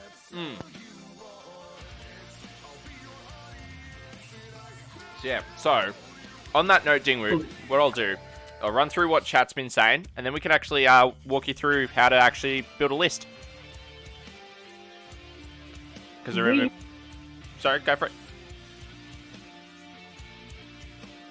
No, you go. I was just saying sweet. Too easy, sorry. I thought you were going to continue that. No, all good. Alright, so... Karen Lich has said a couple of things. Tau and Elder had their day of murdering everyone because reasons, which is true. And then armor is nothing unless it has an invul, or better, consider it dead. That's true. That's why the large Necron stuff is unplayable. Yeah, very much so. I agree with that. Anything that's more than 3 wounds in Necrons, you're not going to get standing back up. Lex Bogwitch was saying, I just want some Guardian models that aren't popping a squat. If they take us out of the Duns Quarter, I want some updated models. Eldar need properly updated models now that they're Dun Sisters. Like, I think Eldar should be getting the next lot of plastic love, to be honest. Yeah. Orcs? Do they need a rerun of the boys? Probably not. I mean, Boys... Eldar's models are... Yeah, the Guardians are terrible. Oh, okay. The Orcs were done in 2007. That was when the Orc Codex dropped. So they're not that old. That's a long time, though. Yeah, but they're not as old as the Eldar sculpts that are like 20 years old. Some of those original Eldar sculpts are still beautiful. Like, I tried to steal Rob's Bone Singer, but he wouldn't let me take it. Yeah. I think the Phoenix Lords are even older.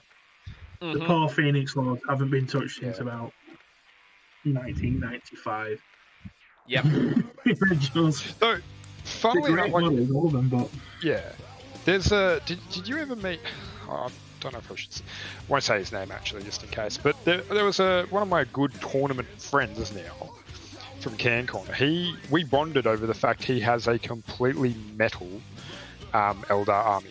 Old school, and he searches high and low on eBay and everywhere else for whenever anybody's selling off Eldar, and it just doesn't matter what it is. If it's one of those old school metal ones, he snaps it up, and he's got probably 2,000-3,000 points, definitely enough to make a whole competitive list. And man, it's awesome. Oldhammer is so cool. I'm just going to throw it out there. If anybody's got a Marnius Calgar from about 1995 to 2000, maybe old school one. If anyone's got one, hit me up.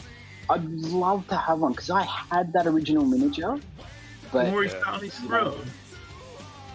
No, the one after that, where he had the big power fist and the hawk backpack with the banner pole. Oh yeah, that one. Yep. Oh, he's got the fist in the air, right? Yeah, that's the one. It's like when Abaddon got the update. I quickly went out and like, all right, cool, got to get the OG Abaddon, got to get the original one, because I wanted to have both, you know, because you should, like, for models such as that, it's like, yeah, well, yeah, there was the original, and now there is the new Envision one. I think that's awesome. You know, something that I really want to track down, if I can, it's going to be very difficult, is the Metal Raveners. I thought they were super cool because they're so different to the modern Raveners. Yeah, if I could ever find a bunch of them, I would probably pay their white metal worth in gold, to be honest. Yeah. Alright, I'm just going to go take my plate downstairs and just finish feed, so then I'll be right back in a second, gentlemen.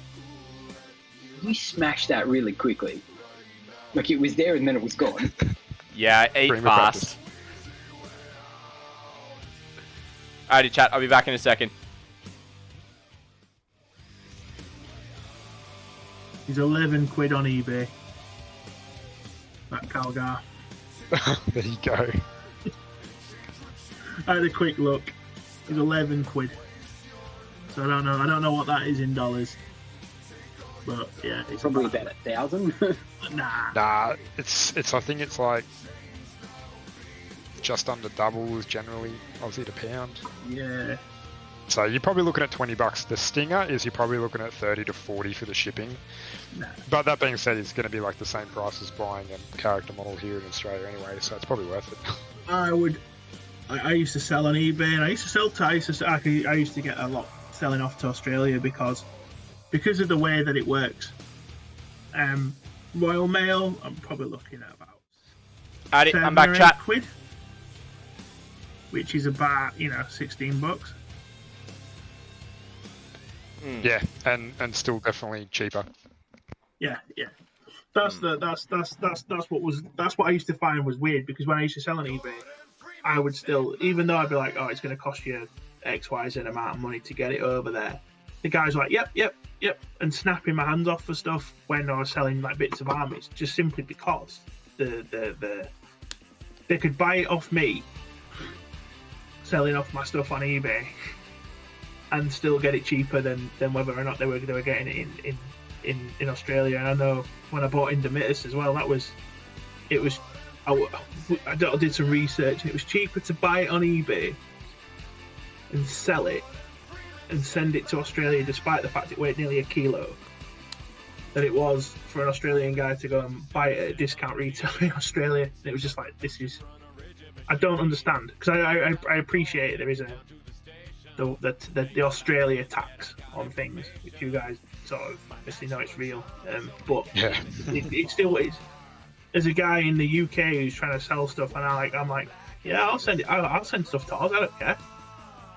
You know, I just the only thing I don't know is the taxes wise when it lands, what happens, because it's not a gift, is it? You have bought it, so you stick to the rules, and you say it's not a gift. So now, sorry, Mint, you go. You're probably going to tell me the current version. I'm guessing you're more up to date than me, but it used to be you never had to pay import on it if it was under $1,000. So we would buy in. We often would go to each other and go, "Who wants to do a Forge World order?" Because you want to get to that point with a Forge World order where the shipping's free, but you needed to keep it under $1,000. Otherwise, you'd end up having to pay extra tax on it. Yeah. So there was that sort of in between bit. I don't know if it's changed now. I think somebody said it did. Oh goodness. Okay. It did. Yeah, because I was going to say it was the grand thing. That was what I was going to say, because that was when I last heard of it. But yeah, so I'll just... It comes down to like $200, I think, now. Really? That's crazy. Yeah, I ordered a couple of things off Amazon. This is going back a few months ago now, and it came up as a thing. Like it said, if it is under $200, you don't have to pay import tax. But I was looking at an Indomitus box from Amazon on the US. It was going for, I think, 380 Australian. No worries, But Amy. I had to pay about Glad you're $60 back. in import tax because it was over the $200 threshold. Yeah, right. That's crazy. That's me. Yeah. Alright, so I'll just finish off what chat's been saying. Sorry. Chief was saying about tactical doctrine for Dark Angels, I believe, is what we were talking about, where it was like they get the super buffs, the super doctrine. Karen Lich was saying the giant monoliths are super cute till a bunch of Dark Lancers pop at turn 1, and that Vallejo Flow Improver is awesome. Yep, we all agree with that. Bav, so not that one where he looks like he's taking a poop. I think that's in reference to Calgar. Yeah, no, the other one. Yeah. And Chief's just saying 25 Calgar. I don't know what that's reference to, Chief. Maybe clarify in chat. Game on Steve saying everything to something. No context for me there. Aim's back from a lovely lunch, which is great. And Karen Leach is saying I got one off eBay for 180, but Amazon really screws you on stuff. Yeah. And then Babs just popped in and said the price is potentially what Chief's saying. But yeah. Alright, so, Dingwoo, what question you've got around list building, man? What's a list? How do I build it? Alright. Should we go just tell him straight up now? Battle Scribe or no? To start with, I've got it. You've got Battle Scribe? Yeah, I even paid for it. Oh, you don't even need to. You do not need to if you don't want to. Because the free version is perfectly fine. It'll give you everything you need. So pretty much, even just like Battle Scribe's quite. I think Myth, you'd probably agree that it's quite user interface heavy. You've got to know what to select for what you're trying to do. The reason I bring it up, because I think because we said we we're going to talk about this the other day, and I thought about it. I don't know, for whatever reason. Battle Scribe is going to do probably two things that it really helps me for the second thing I'm going to mention. The first one is that it's going to help you interpret what the Force organization, little thing looks like in an actual list.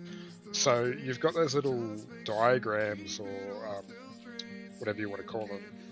Force org charts. Force org charts. So you've got the charts, but you're like, okay, cool. What does this actual little flowchart thing even mean? When you look at it in Battle Scribe, it's going to go, oh, here's my HQs, here's my troops, here's my elites, here's my fast, and so on and so forth. It's going to break it down in more of an up and down actual list. And the nice thing is you go, okay, I'm going to just build a patrol, right? And it's going to scream at you and say, your patrol is invalid because you're missing a HQ and you're missing the troops, which is required, and everything else you put on top. And if you accidentally select 3 elites in that patrol, it's also going to pull you up and say, no, you've got too many elites in this, you're not allowed to have them. So it's really good to learn the initial basics of the shape, if I can describe it as the shape of detachments, and how you may want a single detachment or multiples, and for what reason. Because it'll tell you, it'll kind of keep you in the lane, so to speak.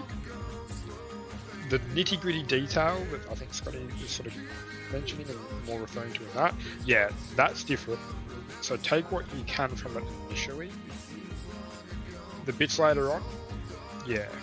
And the footnote to all this is never, ever, ever fully trust it. Yeah. Like your FAQ and your Codex is the law of the land. Battle Scribe is not. Yeah. So Battle Scribe's really good to kind of play around with, get some ideas in terms of what you want to do. Like starting off would be, as Myth said, doing a patrol would be a good starting point. I remember you were saying you want to do a 500-point list from memory. Yeah. Yeah. So from there, like, you can actually set the points value you're wanting to do, set the detachment that you're wanting to do, which will give you your command points. It'll kind of shore a bunch of those kind of things up for you, just straight off the bat. But yeah, it's kind of also, as Myth said, you want to use it in tandem with your codexes, that it's not the rule of law. Now, a lot of people will say, oh, you just go to a tournament with that and you're good. And whilst, yes, 99% of the time it may be right, there'll be that 1% where it's not, and you'll get called out for it. And that's does not feel good. Because as... Sorry, you go, Myth. I was gonna. You may be saying this point already, but like, as a TO, like Scotty, you definitely would agree. And then like I'm about to do some assistant TOing for a really big event soon too. If there is a rules question, first thing I'm saying to both players is where's your codex. If neither player can produce their codex, or if only one player can produce their codex, I'm not even gonna have a bar of it. Goes to the guy with his codex. Why? Because the tournament stipulated you needed to bring all your documentation. I'm not even going to hear your argument. If you didn't even bother to bring what you were supposed to, which is the book you're supposed to own, it's okay. Yep. So it's very important that you still reference that material, because some of the really minute little detail arguments, but questions that come up, and they're really fun to work out, will require the exact wording of it from the book, from the FAQ. So, Battlescribe it's done by the community. It's not done by GW or anybody. Official. So here's my first question: what books do I need if I'm going to field an Ultramarine army in 9th edition? So, in terms of books, start off with the Space Marine Codex. And then if you want to run specific characters, like say you want to run Calgar or Bobby G or Kronos in a Predator or something like that, those characters are all going to be in the Ultramarine supplement, which is an 8th edition supplement. They haven't really updated it for 9th as of yet. So that's where the FAQs then come in to reference what you're then using and what the points are and things like that. So unfortunately, like if you're just running a bare bones Marine with a no named character captain and some intercessors and whatever else you want to put in the list, you're able to do it just with the codex. The supplement will just add extra rules. And whilst, yes, they are cool to have when you're starting off, I would actually recommend just focusing on understanding your codex and understanding how the units work and getting your head around the game and all that side of it first, and then look to go, okay, now I want to get my supplement, now I want to, see what combos I can build and kind of attack it from that angle. If that makes sense. Jump on the tail of that as well. It was like, if you use myself an example, if you go, okay, what actual documents do I need to bring to a weekend tournament or a one-day tournament? Like, what do you actually need to produce if I'm the guy, like I said, if I just come up to you and go, where's your stuff? So what I would take at the moment is my Tyranid Codex, the core thing. They have a Psychic Awakening, so I have a printout of just the Tyranid bit. And that's just stapled together. And then I jump onto Warhammer Community and I go to the FAQs and I find the FAQ for the Codex, because that's referencing the base book. And that's like a couple of pages long. I just print that out, staple it together, whatever, it's there. Give it a quick read so I know what's going on. And then same thing, there will be generally an FAQ for the same Psychic Awakening. Again, find the bit that's relevant. In that case, it's literally 2 pages, print it out, staple it, come on, off I go. So that's everything. Me covered, done and dusted. So my books and my couple of printouts, and generally if you've remembered your rules, you never get pulled up. Battlescribe you always still reference anyway, and then it's only if you get into the nitty gritty. Core rulebook, most people don't care. The big one is super heavy. I would never expect anybody to lug that around. There's so many copies of the standard rulebook kicking around that I'll forgive. I don't think anybody ever cares about that. I think you'll find that the main rules as well are also in the manual, not the field manual, but the GT, the little chapter approved GT book. Some of the sticky ones aren't. Yeah. There's a couple of dodgy little ones for match play that they didn't put into the GT one. The GT covers 98% of it, but at CoastCon we found the ruling on. So there's some interpretation that tactical reserves can stay in reserve until the end of the game because it's not stipulated in the GT book that they die automatically after turn 3 or 4, whatever it is. Turn But- 3. Yeah, because the dot point example says from turn 3 plus they can come in anywhere. It's just that. That's all it says in the multiple point example of how they come in. And so it implies that they can come in after turn 3.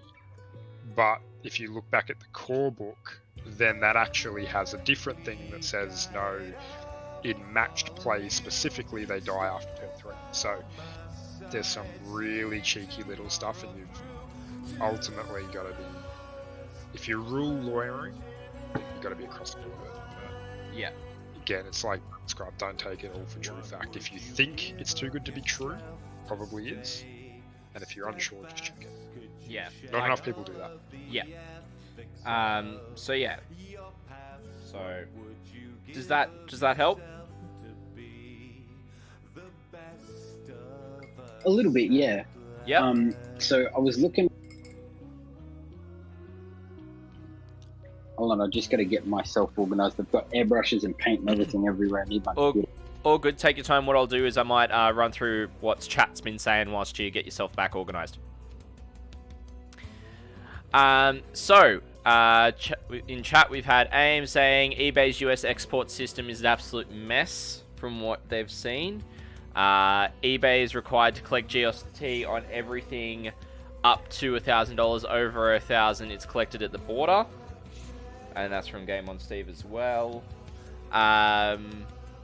Cuss was following up saying, I use Royal Mail, never eBay's own. Game on Steve, I always build unbound armies first in Battle Scribe so I can easily switch between makeups. Yeah, that's true. Carrion Lich, I wish they didn't charge for the app. They don't for Battle Scribe. You can choose to pay for it unless you're talking about the Games Workshop app, which, yeah, that's the thing. And Game on Steve's just saying, I'm going to check it. I'm sure it's in the GT book. Chief's heading off. I'm sorry to hear that, Chief. Hope you're able to keep your head up, man. We're all here for you. Just if you want to chat, feel free to reach out. That's what the community that I'm building here is all about. Is about supporting each other, whether it's to do with the hobby or whether it's not. So yeah, feel free to reach out, brother. Yeah, that's understandable, Chief. That's understandable. Hope you get a good night's sleep as well. Game on Steve. Yep, reserves and reinforcements not on the battlefield. End of the third turn. Counters destroyed in the mission, in the GT mission pack. Yeah. Well, put it this way, and this is the thing. Like, you have 3 different TOs pour over the thing, and I'll still miss it. Yes. It's one of these things that they've never ever been good. Like, just simply presenting the rules. They try to put them in all these little fancy graphical boxes and all this. It's like sometimes the stuff is important. Keep it simple, but they've got to produce a pretty looking product. I get that. Yeah. On somebody who just said, on what Game on Steve said, which was building is unbound and then the other way around, and then going from there. One thing I really love Battlescribe for, especially when you're looking at 2k points and you're thinking a bit more competitively and you're thinking about combos of units and stratagems and stuff, when you get your head in a little bit more. But one thing that's brilliant is I'll sit back and I'll just go, okay, I want to take this, I want to take one of these, I want to take 3 of these, I want a bunch of this, I want a bunch of that. This will be really cool because I can use the stratagem and so on. And you just pile it all in, like you're a kid in a candy shop. And then you turn around and go, all right, sweet, 300 points over. And that's when you start shaping it down. It's really nice for that. That's my method of sort of working it out, and you refine. sort of start shaving the points off here and there Yeah. with different loadouts and whatnot, and different alternatives. It's again, because it keeps you in that lane. It's very nice for that. Yeah. So, And same thing applies for your 500. Here's my thing, right? I can see that there's specific battle sizes. You've got combat patrol, incursion, strike force, and onslaught. I see power levels, I see point limits, I see command points. Now, one thing I'm not sure on, people keep mentioning Battleforged. What is Battleforged? Where does it come into play? All right. So, Cuz, do you want to cover that one? yeah. Battleforged is basically your army. So, your instance, your Space Marines will all have keywords, and in order for an army to be Battleforged, it needs to share a specific keyword. So, for instance, if you want an army of Space Marines, they'll all have the Adeptus Astartes keyword. Or if you wanted to have, you couldn't have Space Marines and then an Imperial Guardsman in there. Or you couldn't have, say, for instance, Chaos. Chaos is a bit of a funny one, but say, for instance, Eldar, you couldn't have, unless you were to share the keyword Eldari, they couldn't share that keyword. The Drukari and the Eldari, they can't share that keyword specifically, so you couldn't have, say, some witches and a Eldar Psyker. You couldn't have Eldred Ulflan stat there. So What you're saying is, go on. sorry, what you're saying is, if I'm running a Ultramarines second company, I'm not going to have an issue. My army is going to be constantly Battleforged no matter what unless I start bringing in other elements like, say, for example, Astra Militarum or Sisters of Battle, or, I throw in some Skitari in there or something, which I'm never going to do. If I'm always just running Ultramarines second company, I'm not going to have an issue. Yeah, if your army is pure Ultramarines, you are Battleforged. I think, correct me if I'm wrong, for the case of the Space Marines, it does mess that a little bit. So, at the level 1, or the simplified answer to that is yes. If you pick everything just from that book, it's all going to work with it. But a good example, like I mentioned there, with the Sisters. All right, we got Stream Raiders chat. Let's get after it. Before that list that did very well, which was Sisters with Custodes. Battleforged isn't necessarily to do with the entire army as a whole. I mean, like everything that you put on the table. It's to do with the detachments. Yeah. So you can actually have a patrol or 2 detachments. Let's not worry about what specific type they are. But you can have 2 detachments from 2 different sub-factions.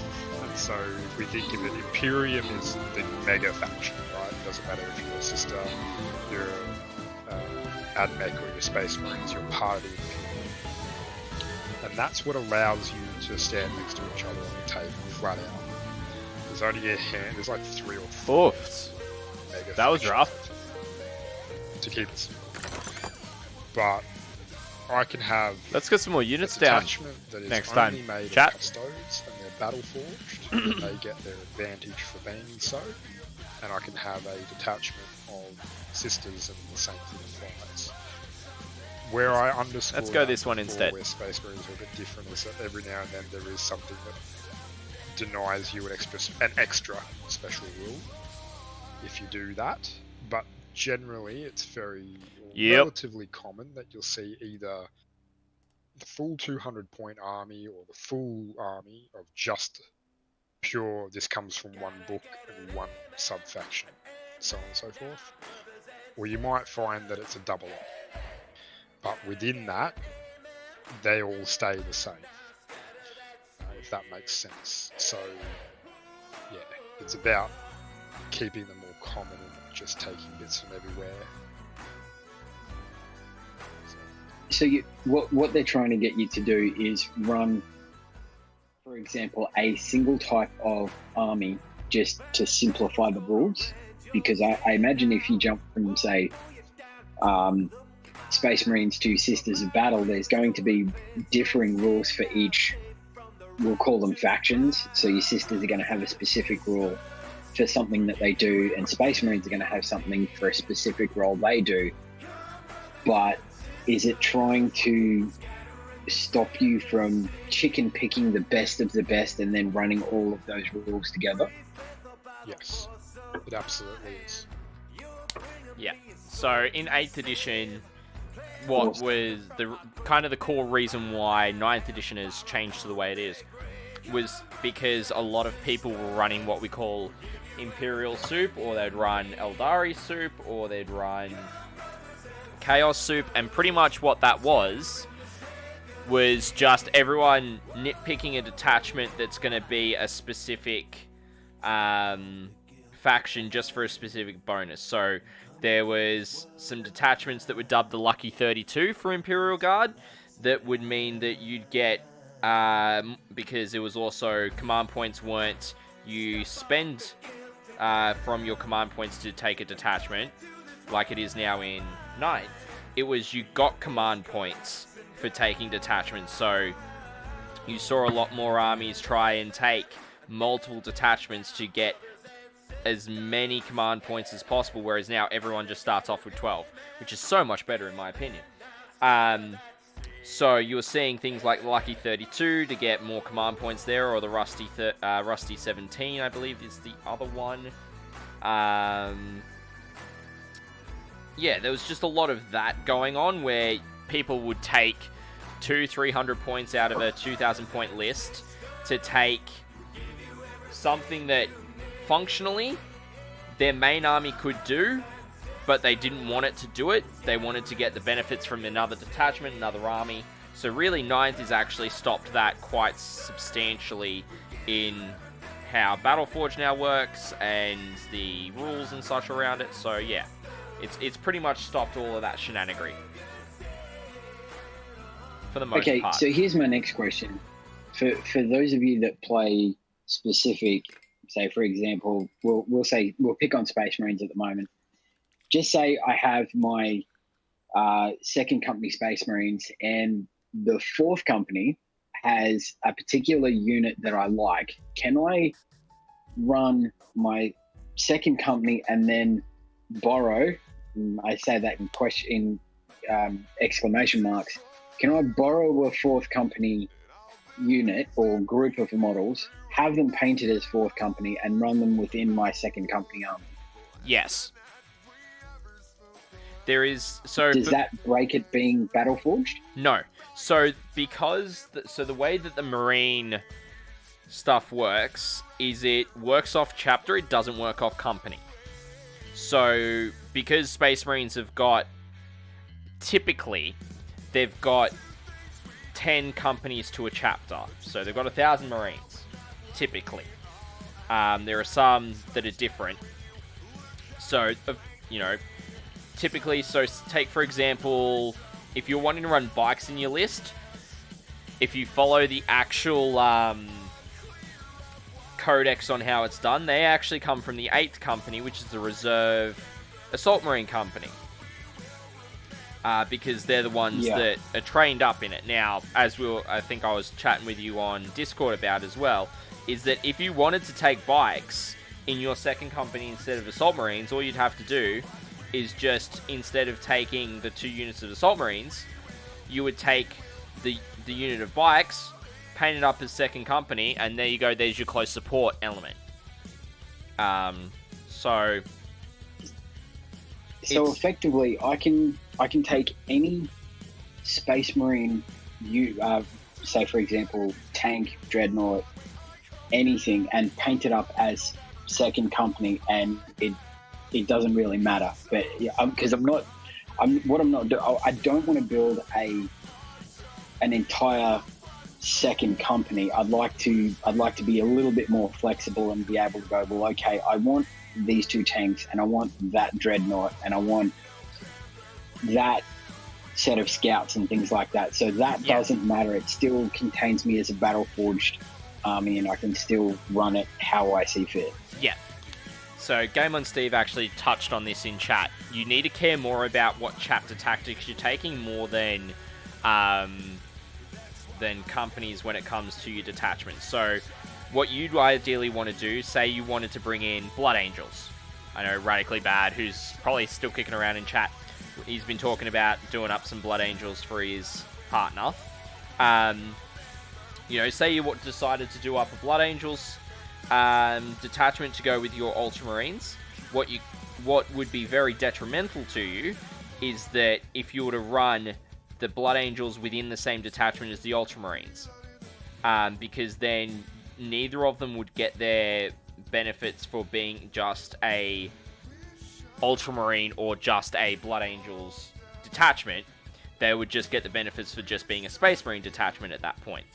So you kind of want to also think of it like, if you're going to do that, you take two separate detachments, you have all your Ultramarines in one, you have all your Blood Angels in the other, both get their full benefits.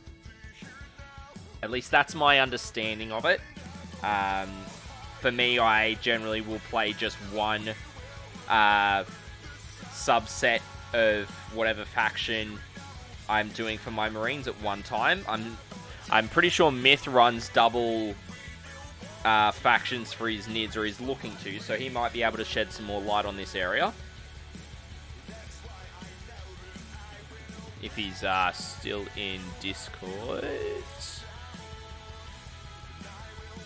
He might be away from his desk. But yeah, does that make sense? Very much so. Cool. So my next question is, so I was having a chat with Radically Bad the other night, and I went through the patrol. Well, I'll use the patrol detachment as my main idea, right? In the rulebook, it says patrol detachment, command cost 2 CP. You must have 1 HQ and at least 1 troop choice, but you can have up to 2 HQs, up to 3 troop choices, 2 elite, 2 fast attack, 2 heavy support, 2 flies. Completely understand that. I've got that down pat. And is that where Battle Scribe's going to help me out? Because I look at Battle Scribe and it says your HQ can have all of these different things. So if you just max out your HQ, that's going to chew into your power or your points value, isn't it? Yes. Yeah. So if you say you take a full 3 slots of your, say we're building a battalion detachment, which allows you to take minimum 2, maximum of 3 HQs. You pay the points to take those units. It then takes points away from other things you can use them on. Gotcha. So again, as Myth was saying, that's where Battle Scribe comes in your ability to actually go, okay, you get a rough idea of the points of what each of the units would cost for you to run, and really go from there. Now, Game On Steve has actually corrected me in chat in terms of what I was saying earlier. So chapters need to have their whole army as that chapter to get the full benefit. Mixed detachments are then not battle forged, which means no play. So it was one way or the other. I wasn't certain because as I said, I don't run mixed armies like that. I just run the one faction in that detachment, or that one. Well, it's army. it's a little. I know it was different with Marines. I don't know if it's changed in 9th, but you know the whole like super doctrine and then standard doctrine thing. Yeah. So I do run mixed Marines. So I run Raven Guard and Dark Angel successors in 2 separate detachments. I'm just going to do a deck of pain quickly, guys, because Spartakin redeemed it, so I'll jump back in a sec. Cool. So what you do get is you will get your chapter tactics. Alright, let's do this deck of pain. Excuse me. You will get your chapter tactics for each army, but you won't get then the army-wide specific. Thank you, Spartakin, impacts. for the deck of pain. So it will clearly say your whole army has to have a keyword Raven Guard in order to use these Raven Guard. 11 crunches. Let's go. Additional bonuses. But you can still use the chapter tactics, so it's almost 3 layers. You get Marines, then you get if your whole army is Marines, it can use this. If your whole army is a specific, if your whole detachment is a specific detachment, you get the Marines and this. And then if your whole army is one specific chapter, so Ultramarines or Raven Guard, then you get all the Marines buffs, all the detachment buffs, and all the army-wide buffs.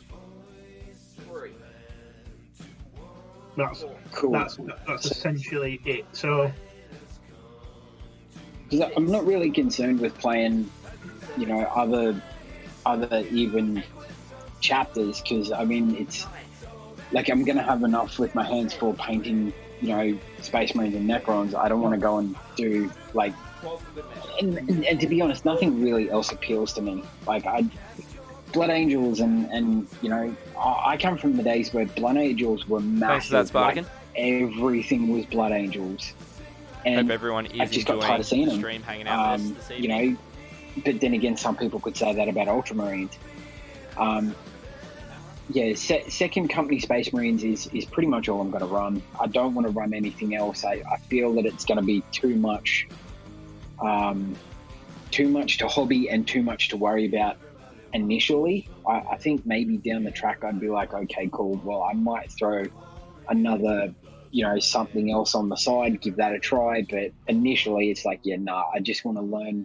I want to get the painting done, and then I want to learn how to play properly. So that might, so my original goal was 500 points, because then I've got that option to go and just take those 500 points and go and play a couple of games to start off with, and just start getting my feel for it. Yeah, that's another thing too, is that, you know, like I've sort of said with the painting there, it's like just getting in and kind of getting your hands dirty, essentially. Like, there's nothing wrong with running a list. Like, if you're having practice games, if you're having learning games and stuff like that, there's absolutely nothing wrong with running a list and turning around going, whoops, I accidentally cheated, or, you know, I built wrong that way, and learning about it after the fact, because then going forward, you'll remember. Like, my way of learning how to play 40k and a lot of actually normal games as well, like, you know, if you take a computer game like RPGs, which I love, I'll make a character, get an hour or two in, realize I've completely done something wrong, or get more than that, you know, done something wrong, stop it with that one, delete it, start again, and then start it again a bit better. I learned 40k by getting my ass handed to me and doing things wrong in practice games and even at tournaments, and then eventually going, that's how you play it properly. You know, because eventually you lose so many times or whatever, you have just enough exposure to it, you build up a library in your mind of mistakes not to make again. It's the same like when you're at a job. You know, this is not a job, of course, it's far more enjoyable, but same concept. Yeah. So, yeah, just getting in there and rolling your first dice as well. Like, we can talk about this to the end of the earth, but if we had the opportunity to be sitting with you at a table and playing a little game, it would make so much more sense. Yeah. Yeah, and like I've been trying to watch a lot of what's the name of the YouTube channel? They do this thing, 40k in 40 minutes. It's an American channel. That has helped me a lot. The thing is, they just go way too fast, and like I see them do something like explain it like I'm 5, and then all of a sudden they return later. It's like, okay, whatever. Yeah. Yeah, like watching. I wouldn't say watching streams is a good idea necessarily. Don't worry, I've got it on my list of YouTube videos to do, where I will literally be walking it through phase by phase, the rules and everything like that, and also doing that in a live game with someone that I'm actually going to be teaching.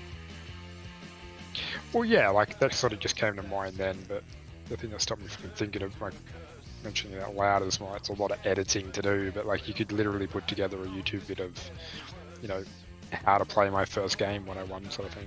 Like not necessarily go through list building, that's a completely that'll be video. a separate video. Like the way that I'll be doing it is I'll be breaking it down like phase by phase. So I'll do pre-game, I'll do movement. Well, no, not even movement. I'll do command phase, then movement, then shooting. Well, psychic, sorry. Then shooting, and then charge and assault. And then it'll be kind of going, the next level from that is understanding, okay, how does list building work? How does stratagems work? Like that kind of stuff. Like, I want to really do those type of videos to help, you know, people like yourself, Dingwood, like, you know, Radically Bad as well is in a very similar spot. So, you know, to help a lot of newer players out, because I've noticed that a lot of people that have come into my community here, and that you guys are also a part of, are relatively fresh to the hobby.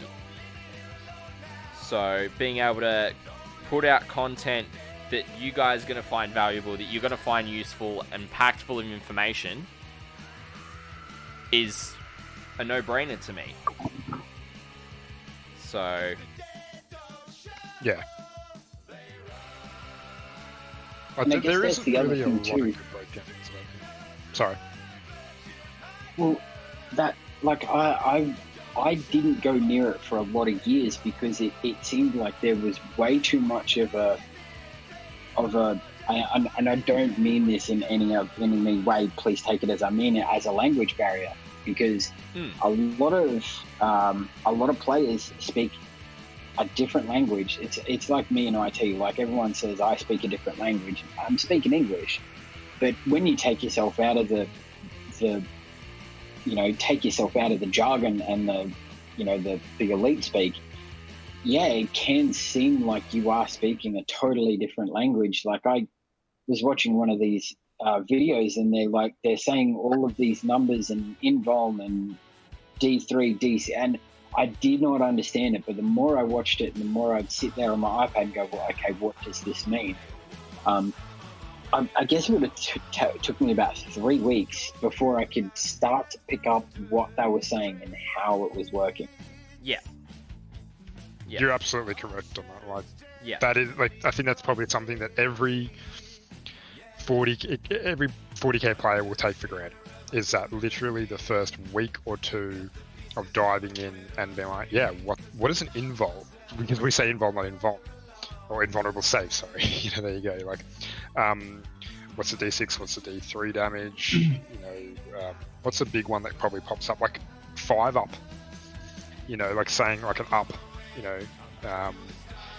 That's an absolute crazy kind of jargon thing, really. Like, okay, cool, you got to do a 3 up for this. Marines have a 3 up. Scotty and Cuss know exactly what I'm saying, but you're like, yeah, sure. What the hell do you want about, you crazy person? Yeah. But that's from a bit of exposure and again the practice game and stuff like that. Like, it's a very interesting point you raised, because I don't think I certainly wouldn't have thought about it prior to you saying that. I still don't know what is a 6 up. What does that mean to me? I mean, is that food? Is that something I can ingest? Do I get a cookie? To answer it, because it is going to be like the most kind of common jargon you may actually come across, is it is essentially what you are required. You forgot the 30 cap, didn't you, Game on Steve? In order to meet whatever check you're coming against. A lot of the time, we will say that it's in the context of a saving throw. So if you're looking along your unit's profile, all good, and you see all at the good. end of the Marine, it's I'm got seeing the 3+. everything that you've said recently, so That's I can what I chat with the guys about I it. visualized in my head. So a 3 up is a 3+. So if I say a Marine has a 3 up, it's generally an instant reference to the saving throw. But if I said you've got a 2 up shooting, well then I've just said you're shooting on a 2+, and so on and so forth, if that starts to make sense in that logic. So yeah, the other one is too the whole feel no pain thing, but you'll start to also recognize that a lot of rules are simplified and referenced as just a base rule name. People use universal overalls for certain other rules. So the good one is feel no pain, because it was described as disgustingly resilient, but the whole community was used to feel no pain from previous editions because that was a universal rule. So rather than anything that had that ability was immediately turned to feel no pain. It's got to feel no pain. Right, what's it? Feel no pain. Or 5 up. And that type of jargon, it happens in every type of hobby as well, and even in sport as well. There's certain lingo and certain jargon that people in any environment use, and they expect people, even novices, to know that lingo, and that doesn't exist. And I do it now. I work in finance, and I'll say certain financial jargon at people, and they'll look at me like I've grown an extra head. Yeah. But I'm just speaking like if anyone in that environment knows that, they'd obviously do it. It's very strange. You almost need to remove the, for want of a better word, slang terms out of it, and it becomes a lot more understandable. But people are so used to the slang terms, it's hard to sort of do that. And and I can imagine it. And I hark back to when I first started playing, it was a minefield. So it's all just exposure. Yeah, it is.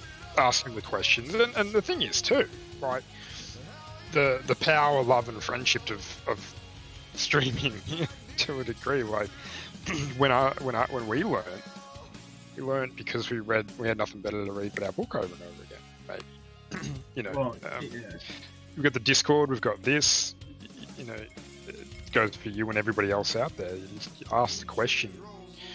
The age of technology that we're in, soon to be probably the dark age of technology, the way we're going, you'll get the answer so quick, and we'll answer it too.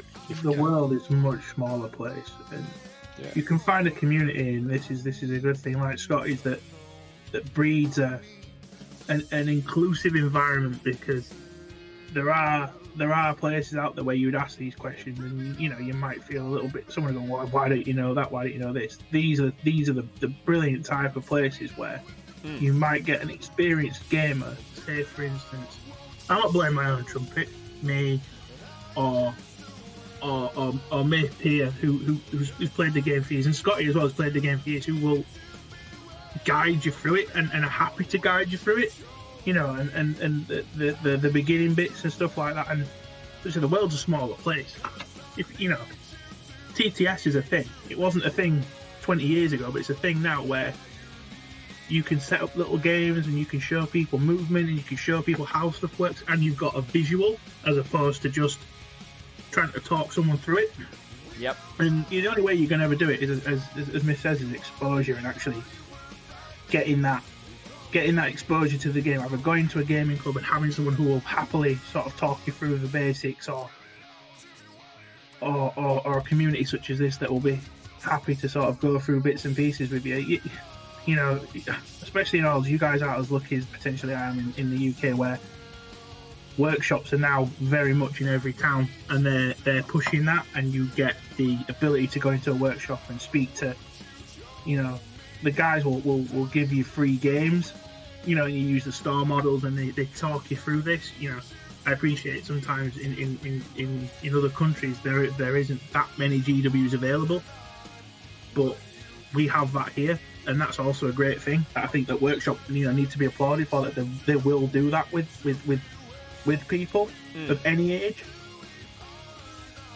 Yeah, it's a little bit more, I don't know, what I've seen of it here in Australia, it's a little bit more corporate. They're kind of like, one free game, like I think the meme of 40k is like, it's like meth, the first taste is free, or plastic crack, the first taste is free. They will do that, and they will very gladly do that. But TTS, I didn't even think about that until you mentioned it. It was absolutely because I don't know how remote you are, and the UK, I drove from Edinburgh to Gatwick in a single day, not even tired. That's a backyard drive for us. But being so spread out, we don't even have your independent hobby stores too close. But things like TTS, and especially how, if you don't know what the hell we're talking about, as Tabletop Simulator, which you can buy on Steam for about $20 or something like that. And then when COVID went really hectic, it's all community made content, and the community went insane, and all these kind of professional or amateur professional 3D modelists came out of the woodworks, and they literally rebuilt 40k digitally. So you can meet up with a friend on a server that you sort of just locally host, and preload a table, and you can set up an army there, and bam, have a full-on digital game of tabletop 40k. It's quite cool. So does that include your dice rolls and everything? Yeah, everything. Well, I crap. think it's Now I've got to go I and think- find another game. yeah. I think it's in Unity. I think they use Unity for it, or the old Unity, not 5. It's a little bit rough around the edges, but you don't care. Like for what it does it very well. And you literally, with a mouse click, will pick up a dice or several dice. You can move the mouse back and forward to simulate a hand. You know, rolling the dice back and forth and cupping it, and then you can release the mouse button and you throw the dice, and it then counts it for you. It's great. Yeah. It doesn't beat the real thing, but you know, if you sort of turn around and said, "Yep, cool, all this is great and well, but I live 8 hours away from the nearest highway," which is not uncommon. There's ways for us or anybody to still get these games in with you. Yeah, 100%. So And speaking about distances, like my local game store, which is kind of crap, is a 40-minute drive away, and for me that's like not a problem. See you in an hour. You know, I'll grab Macca's on the way. yeah, Well, I'm That's guessing 40 that's minutes of audio. No, that's a Warhammer store. Oh, it's a Games Workshop. yeah. I think 'Cause you was I'm up on saying. the Yeah, go. yeah, I'm up on the north side of the Gold Coast, and Broadbeach is right down on the south side. So, yeah, jumping in the car, I'm going from one end of the coast to the other. It's like going from Brisbane to the Gold Coast. That's how far away it is. Would it also It's be worth potentially even? How far away is Mount Gravatt for you? About the same, if not further. Okay. Yeah, I Because remember we were talking I'm in a about that. weird spot. Being on the north side of the Gold Coast, it's the kind of the newer area where, you know, down a bit further has been established for quite a long time. Yeah. But finding games, especially for someone like me, is a little bit on the difficult side, because you walk into the local hobby store, and I mean, Scotty, you've been to Broadbeach, as you mentioned. It's a tiny freaking store. Mm-hmm. You know, if you get more than, say, 6 people in there, you can't move. Yeah. It's a shoebox. yeah, the Games Workshops were like even Woden down here back in the day when it was in its original spot. You know, they've never had a very big footprint. They've always been about selling the product, and they've only ever had like 1 or 2 tables most. I think a Games Workshop with 3 tables is very much a rarity in Australia. Mm-hmm. And it's especially if you've got to drive 40 minutes to an hour to get all the way down there and go, well, that was a bloody waste of time. Either the shop's too full and I can't get anywhere, or the shop manager's just not in a good mood and I don't want to be here, or so on and so forth. Like, I don't know if it's worth it trying to do like a Google search, because I kind of feel like, at least in such a sort of populated area, there would have to be independents somewhere that are running actually proper, decent floor size kind Yeah. of shops. Like, there is a good There game. is one. Yeah, that's what I was thinking. Good game is there. But it just depends on whether Yeah. a community's there or not as well, is the other thing. Because I've Well- actually walked in, and their tables are like, they're your bog standard trestles, right? I didn't see any tabletops, so whether they were stashed away for the day or yeah, Is that based on the one that we had down the south? When we used to have good games here in Canberra, or? no, like I actually walked into the store myself. Like when I was this one up in. yeah, it was like Oh yeah, yeah. when I was up on the Gold Coast for my honeymoon 18 months ago, I like on the Okay. last day we went for a drive and went and had a look just to see what it was like, because I was curious. Yeah. But yeah, Where no, you go for it. I'm just going to do Stream Raiders. Well, I was just going to ask you real quick. Where does Eric and that mob hail from? I know they're Queensland, but where in Queensland? I think they're more Brisbane based. Okay. Go and see if I'll get you a link. Yeah. Oh, do you want a permit? Oh, it links it because of the .com. That's why Game on Because Steve. like up there in Queensland, you do have a pretty decent competitive scene, or club. One of the Oz champs, multiple time Oz champ, for sure. It's Queensland. That's what I was referring to, Eric. Really cool dude, and obviously like. Also, chat, they apologies sort if of I've have their kind of been ignoring you. I don't mean to. I do appreciate you guys hanging out with us. Just by some factors of community. If there's anything nearby.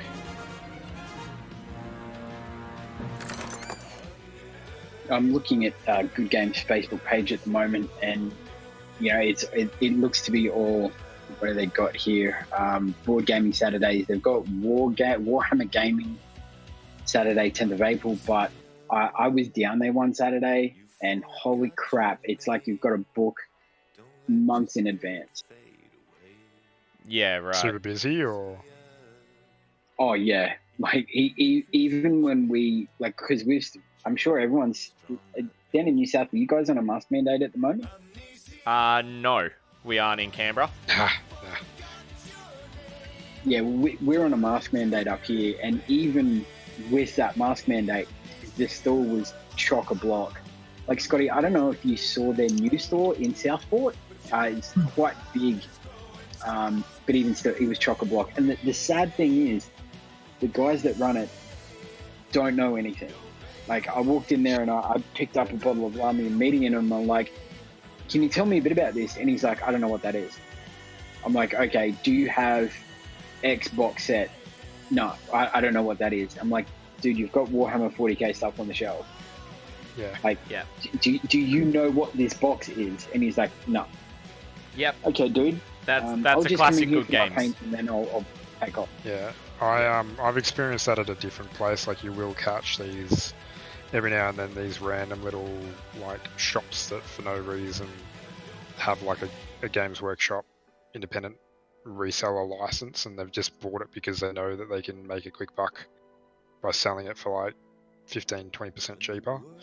And I remember I picked up a box of models off this guy, and he did a similar thing. He was just like, I have no idea what this game is, but makes me money. I'm like, cool. I'm going to go pay 10% more back at a place where I can actually have a chat to someone. Like, the community aspect of it is so important. If you walk into a shop and you don't get good vibes, oh man, it's just going to make it so much harder. Yeah. And that's the thing. Up here on the Goldie, I do not get good vibes in any of the stores I've been to. Like, I'm just simply there because I don't want to wait for it to come in the post. Yeah. Like, that being said, like, first impressions matter a lot. But be open to the idea that first impressions can be changed, because I won't lie, the first time I walked into Jolt, I thought, I don't know who I spoke to. It certainly wasn't you, Scotty. It was none of the guys who were there currently. It was probably And it Sam. wasn't Lewis. It was probably Sam. Yeah, it was somebody, and I thought, you're a bit of a jerk. Don't think I'll come back here. And I didn't step foot in Jolt for like another year and a half. And, Yep. you know, now I walk in and Mark's dragging me into conversations, which is awesome. You know, just because I've walked in the door. Totally different. So sometimes they can turn it around, but yeah, it's an unfortunate experience that they have, I think. Yeah. So I'm just going to interject in a second and see what chat's been saying and share it with you all. And just so Chat, I apologize if it seems as though I've been ignoring you. I promise I haven't. I've been seeing what you've been saying. So Game On Steve has been saying quite a bit. Talking about detachments, as long as they're for successor chapters, as long as the same keyword chapter and successors get the keyword for that chapter. So Dark Angel's successor gets extra stuff on top of it. And people are still using old terms. 5 up is a 5++, or even just saying 5++, you know, can confuse people. And Deep Strike is another one. Then Bav saying 7 Up is a drink though, and Ding, what you were saying, yep. Carrion Lich, universal rules make sense. Special ones cause more confusion than problems. They've closed most. Karen Lich is saying they've closed most of the Games Workshops in the States, apparently, still. And then Game On Steve said, go Is to... that because of the pandemic, Yeah, I dare though, say or- so. Probably because of the pandemic. Okay. Game On Steve saying, go to meetup.com and you probably find a 40k group to join in there. Might be another alternative for you, Dingwoot. Good idea. What else? Yeah, he's also saying Good Games sells board games and GW boxes on the shelf for looks. And yeah, he's just confirming that, yep, there was a staff problem which Lewis took care of. And no, 5++ is a 5-up in vote. Yes, that is also true. So yeah. Yeah, again, exposure and stuff, but you'll see that the lingo gets built upon. Yes. Yeah, but it will make sense. Yeah. And if it doesn't, be like, what the hell do you want about? Yeah. I'm like, I don't mind the lingo. What I find difficult, what I find hard is, and I brought this up with one of my mates the other day because we were talking about it, is if, like, I walked into the Broadbeach store, and there was the store dude, and he was sitting around with 3 or 4 guys, and like if you're in a public setting and you're and someone like a customer walks in, you would think that the manager would be like, hey guys, calm it. But they all sat around and spoke like absolute, and I'm a nerd, like I'm a dead set nerd, but they put me to shame. It was like, Yeah. dude, untuck your shirt, take your hat off, and speak like a human when somebody else is coming in that's genuinely interested. Like if you're spouting your 12+ invuln with a Dread Reaper that has got some kind of weird force field, I'm not going to understand you. Say, this model, I have to roll a 12 on 2 dice to save it. Understand that. Like, when I was running my workshop and someone would walk in and say, I need a new computer, I wouldn't sit there and go, well, the Intel i9 with 64 gigabytes of RAM and a 3,000 megabyte hard drive. But no, not even. And when we were in the workshop actually fixing, we kept our geek speak to a minimum because people that would walk in, they'd hear you talking, they'd walk straight back out. Yeah, I think I know what you mean in that way of there's like, yeah, you've got the geek speak, you've got the lingo sort of stuff, and then you've got that level of, well, you got to go back into the English translation. There is, and it's going to be every shop. Some Games Workshops, like I wouldn't even say it's Games Workshops specifically, but like hobby shops will have those people who are very enthusiastic, and this crowd is a very shut-in one. So when they tend to have a safe space, they will go full ham, and it becomes like comic book guy from The Simpsons, right? It gets a little bit like hilariously silly. I fully understand what you mean about trepidation around that. You listen to these dudes and you're like, oh my god, we do the same thing. And at no point are we telling you that you've got to get to the level of understanding that. Like, I don't even think we probably understand what they're saying based on what you're describing. Yep. But some of them, it's their space that they want to brag, right? And they brag by attempting to do this sort of stuff. And I think probably just put them in that little box of like, okay, mate, you do you, but I'm going to do me. I wouldn't let that put you off. If it was more a social interaction where the manager himself maybe didn't, And it was. Come back over, and then he was like, oh, hey mate, how are you? What are you doing? Oh, you're new to the hobby, no worries. And then he took the correct approach for somebody who was brand new, fresh to the hobby, and that's good. That's just good customer service no matter what you're doing. Yeah. As I guess you said, if it's the other way around, it's a shit experience, and probably just not a very experienced manager. Like, unfortunately, that happens. Yeah. I'm Like, I happy wouldn't to let that learn put on you my own. off. Yeah. It's just that, like, the thing is, this is a social kind of game. Like, you need to go out and you need to interact with other people, and you know, it's a big thing. You know, like, if you're not that, I need to go. Like, I really don't like people. When I say that, I don't like interacting with people on a face-to-face basis. Things like this is perfectly fine, not a problem. I can talk all day. But when you're interacting face-to-face with people, and because I've done it for so many years, you know, I've had this shut-in now for the last almost 18 months. I'm like, I don't want to see your face.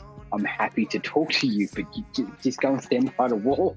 And I know that sounds really bad, but it's, you know, trying to get back out into the community and speaking to people again. It makes it difficult. And Game On Steve said before, you know, you get those guys that, you know, think it's hilarious to get a new person in and then absolutely whip the crap out of them with either, you know, underhanded cheating or just not telling them everything. You know, and that's a fear too. Like, you get people, and like, I can't imagine what it'd be like for a 15 to a 20-year-old that, you know, goes in and is like, I'm going to learn to play Warhammer, and then gets their ass beat and hard. It's just like, that kid's going to be like, yeah, no, this isn't for me. Yeah, there is that syndrome of that guy. I think everyone's met that guy. Everybody knows who that guy is. In my local GW, it's funny.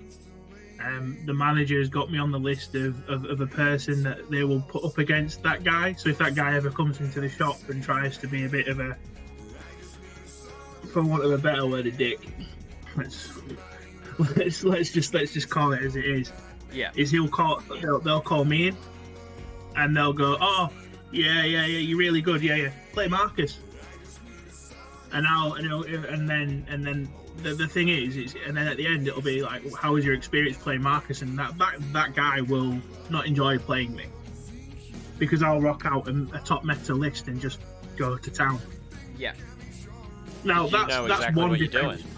doing. Yeah, and you know, any cheats, anything like that, anything on rules. And I learned this very early on when playing 40k, when playing any war game. If someone says something, oh, my guy does this, oh, can I see your rule book? Can you show me where in the rules that is, just for future reference? Don't you know, there's no need to be. Yeah. It's never a rude question. Don't ever think it's rude.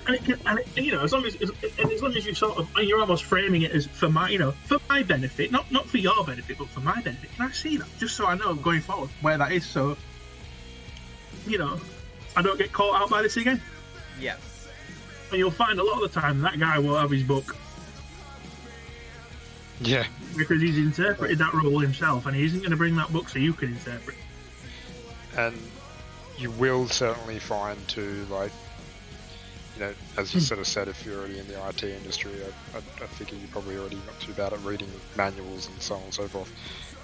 The way that the English language is used in the ruling of some things and the writing of some things can get occasionally a bit creative, and we definitely love to give you problems a bit of shit every now and then, because obviously you guys invented it. But like talk about taking the piss out of your own language, in like intercessor, interceptor, aggressor. Like, come on, guys, just can we move away from the ridiculous names?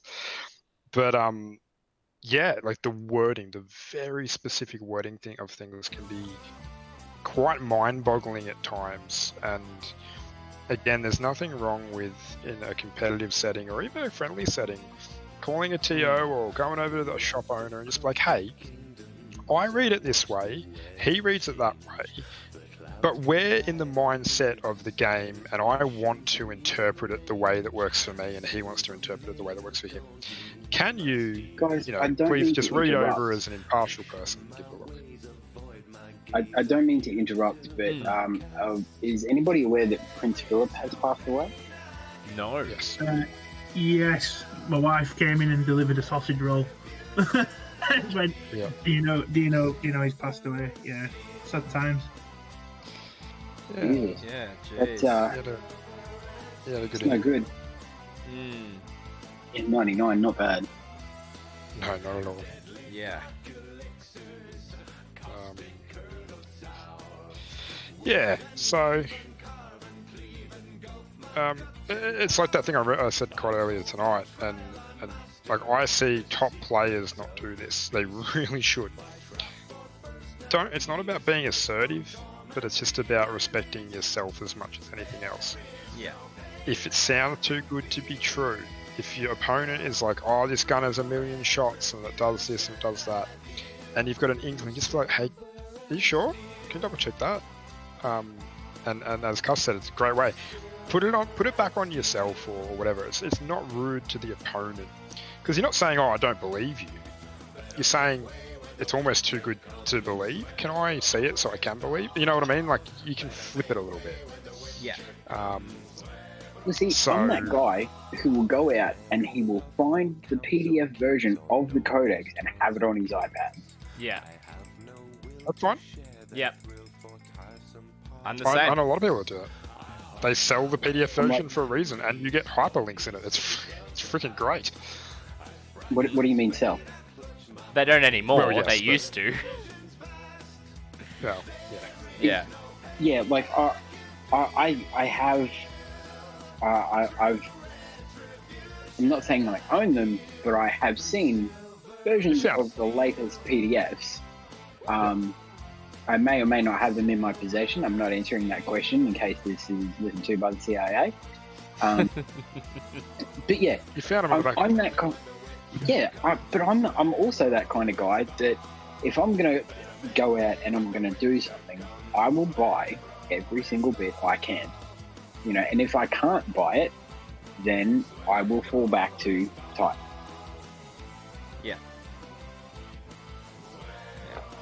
Whilst we got a little bit of a lull in the conversation, I shall catch up with chat. So, Karen Lich is just following up what they were saying regarding the stores in the States. They actually closed most of the locations years ago, and I believe that's because independent retailers are doing a lot better in the States Oh. than what GW stores are. You've still got the distribution hub, right? Yeah, they've still got like the cafes and the distribution hubs, and they've still got some stores around the place, but most of them, they've, you know, from what Cuss is saying, they've closed them because of various reasons. But also they've gone to the model of So a that's- one-man store and all that kind of stuff too. So that just sounds very surprising, because as you firsthand know, Scotty, is that there's almost like sanctions, but not sanctions on independents here. They're like, oh, you can only order a certain amount, you know, you can only do X, Y, and Z, all your orders are put behind our orders and stuff like that. And is that right? It is, isn't it? At least here in Australia it is. I'm not sure what the Americans like, because America being a hop, skip, and a jump away from the UK probably means it's a lot easier to get stock to them. Yeah, I just meant more so in the way that they kind of curb the ability of independents to actually be good. You know, it feels like they're Hey actually guys, doing it I'm on gonna have to purpose. break out. I'll talk to you in a bit. No worries, all good, Dingwood.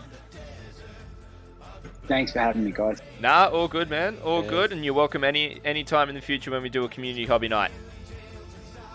Sweet. Cheers, guys. All right, talk to you soon, mate.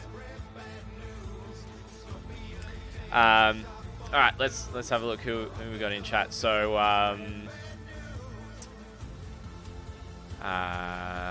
yeah, as to follow up what you were saying, Myth, it was very much like I didn't personally deal with the GW rep.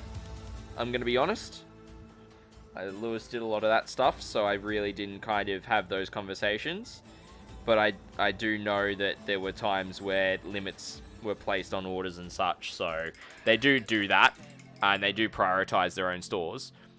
Even to this date, I saw the fact that GW in Mount Gravatt, which is quite a large store, had a metric shit ton of Indominus boxes, and Jot were limited to 45.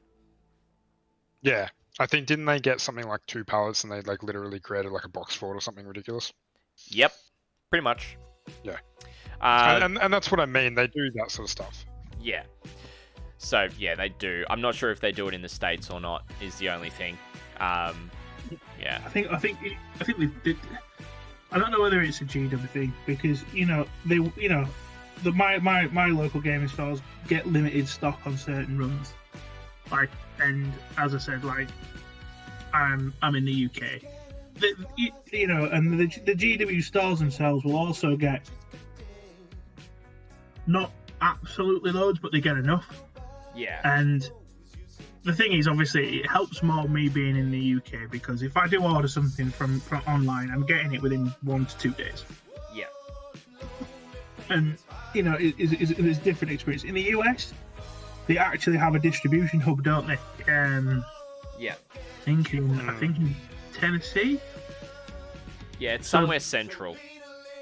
It would have to be. Again, that's massively different to anything else because they've got that distribution hub, so that stock will be in that hub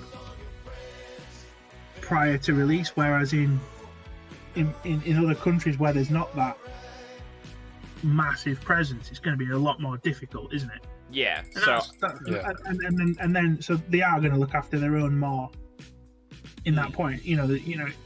What they don't want is you go to Games Workshop and you say, "Can I have a box of Space Marines?" And you go, "Well, we ain't got any in." But that happens really regularly now, GWs. But then down the road, the Independent has ordered, enough or more copies, and he has them. They always want to stock the shops first, which is, it's a sound business model for any company. 100%. Like it's not out of reason. More what it is like. What they ended up doing was not producing, like we take Indominus for an example. They pretty much were out of stock within the hour here in Australia and in many other places as well. They didn't print enough, and then they had to go and do another run. So the worst was the Sisters of Battle release. Yep. You had been, and sorry if this is pushing your language limits, they'd been cock teasing it for so long. Yeah. It was the most requested model set since before I even started the hobby. I remember being 15, hearing guys be like, "I want new Sisters of Battle one day." Okay, cool. And whatnot. And I was there for every pre-release that they offered, and I missed out every single time. Like, I actually took time. Like, arranged my breaks during the day to make sure I could actually be in the right location, duck in, stand in line.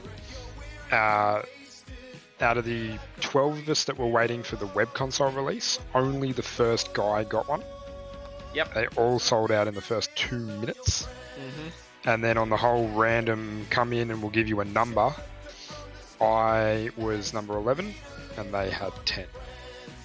And here I am going, I've walked in twice now. I've been supporting your store on the game for a very long time. That was actually a real kick in the teeth. Yeah. I literally looked him square in the eye and said, "You don't want to take my money, do you?"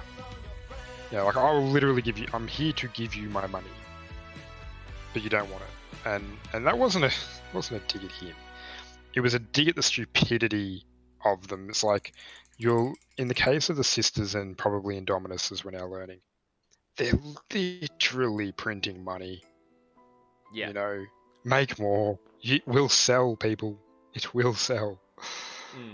Did you ever get your hands on a Sisters set?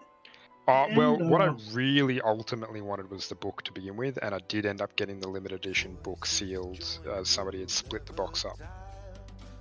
So I ultimately got the bit I wanted the most. But it was more just... It was more just the feeling of it. It was a bit rough. Like, again, at the end of the day, I'm not super salty on not spending the money because it saved me a decent chunk of cash. Yeah. But it's more just that business model, and I understand making things scarce and FOMO and all that. But there's a balance to it to offer a good service. Yeah, 100%. It works as well because the funniest one is when they do it, and then they announce the second release, because what they do is they get all the money from the people the scalpers who buy maybe 10, 15 copies, and then try to sell it on eBay, and they get all those scalpers because they've drummed up enough things, so people go into it hard, and scalpers go into it hard, and then they go, oh yeah, but actually we've got more coming. I know for a fact that I got a copy of Indomitus. I got up nice and early on the day it was released, and there's a mail order shop in the UK where you can get 28% off retail. Yeah. So I pay a subscription to this specific, or at the time I paid a subscription to this specific independent retailer, and they give you 20% off plus an additional 8. So I know I'd get Indomitus for like 90 quid. So I bought myself a copy, and I bought my friend wanted to split a copy with me, so we split. We bought 2 and we split them. And then I was in a group chat with another guy, and another guy was like, "Oh, I really want a copy of Indomitus, but I can't get it from anywhere because it's all sold out." Now I knew that my local hobby centre had one, so I went off and bought that. And I said, like, look, I'll buy it, but it's going to cost you. It doesn't do discounts. It's going to cost you the full whack, but you're going to have to pay postage for me to send it to you, which I thought was more than fair. Yeah. He then turned around to me after because he thought it's obviously limited release. He's like, yeah. So I went and bought it, and then he came to me and went, "Oh mate, they're doing a second release now, so I don't really need you to do that, and I want to save on the postage, so I'm just going to buy it when it's the second release." So I was lumbered with a third copy. Yep. Which wasn't great, but that's what it does, you know. And I now won't.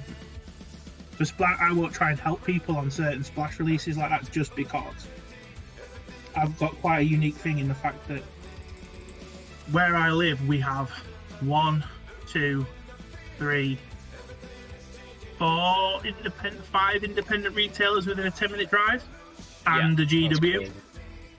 So, you know, I'm reasonably lucky in the fact that I can get, if I want something, I could probably get it. Yeah. But, Man, that's super cool. Yeah. You don't know how jealous Scotty and I are right now. And like you were saying before, like if you're a reasonably distance drive to Nottingham, like I remember the first time I was in there, and this was before they did all the renovation and whatnot, and when the old display cabinet room was there, because screw paying however many pound now it is to go through and look at the models. But yeah, they didn't have something I wanted at the time, and the guy turned around and said, "Oh, look, if you just wait 2 hours, we'll just go to the factory and print you a fresh one." And we're like, "What?" Like literally, I think it was the Tyranid wings or something. It was something that I really wanted, and yeah, the guy was like, "Yeah, I'll just go over across the road to the factory and get you a fresh one off the line." I'm like, "No way." Yeah, it's pretty cool. There's something I wanted from Virgil. He's like, "If you can wait till 1 o'clock, we'll just get a delivery in." It's like, no, I'm an hour from Nottingham.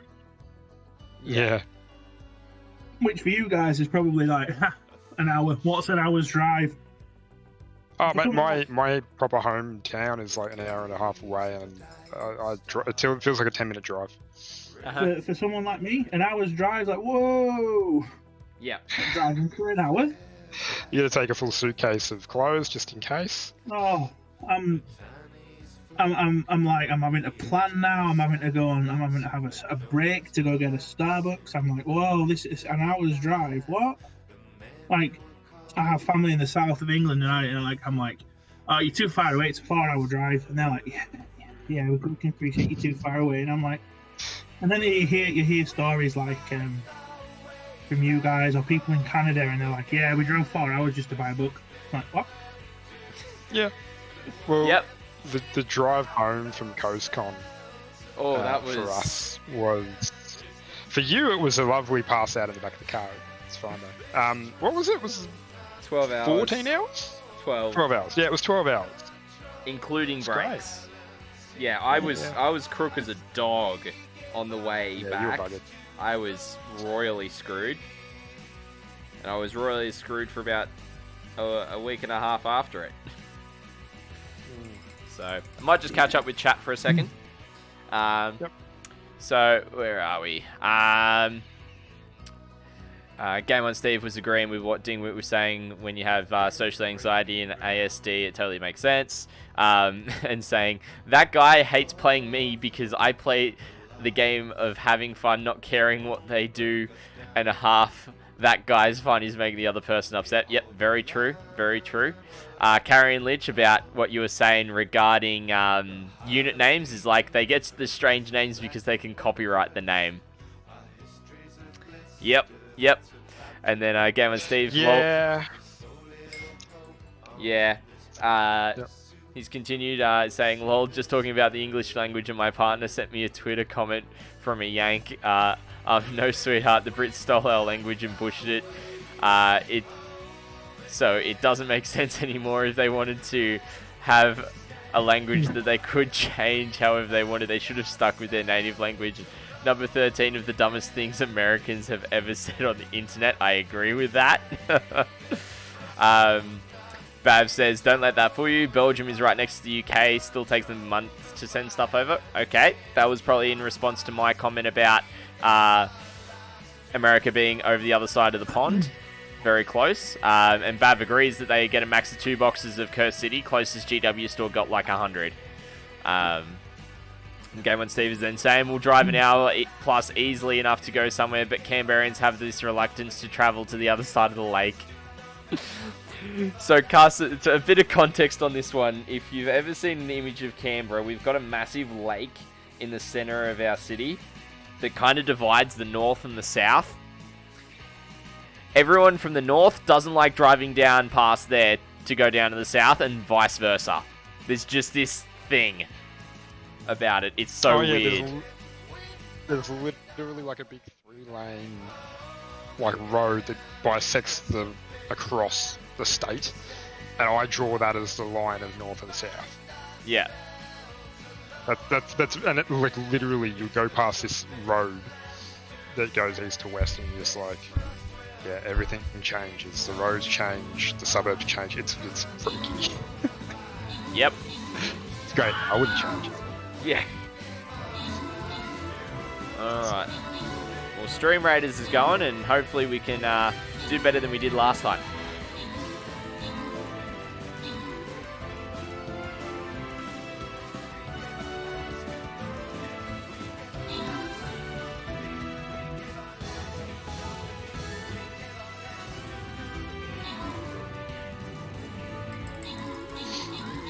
Well, by looks we are.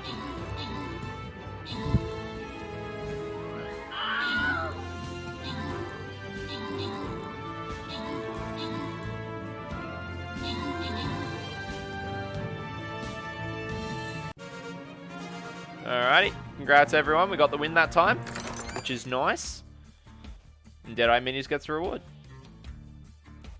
Alright, we're gonna have one more.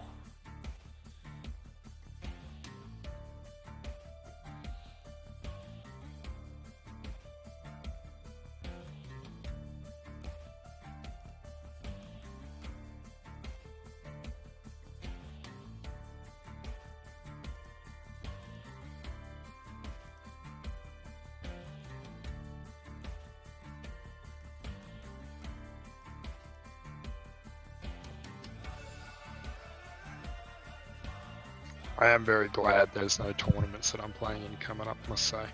Yeah. Yes, purely from the fact that I've just looked at my table and been like, I'm batch painting 10 right now, and it's not going slow, but it's one of those things where I'm really glad I don't have tournament pressure. Yeah. Because this is going to take some time. Yeah. Just be thankful, guys. You've got tournaments.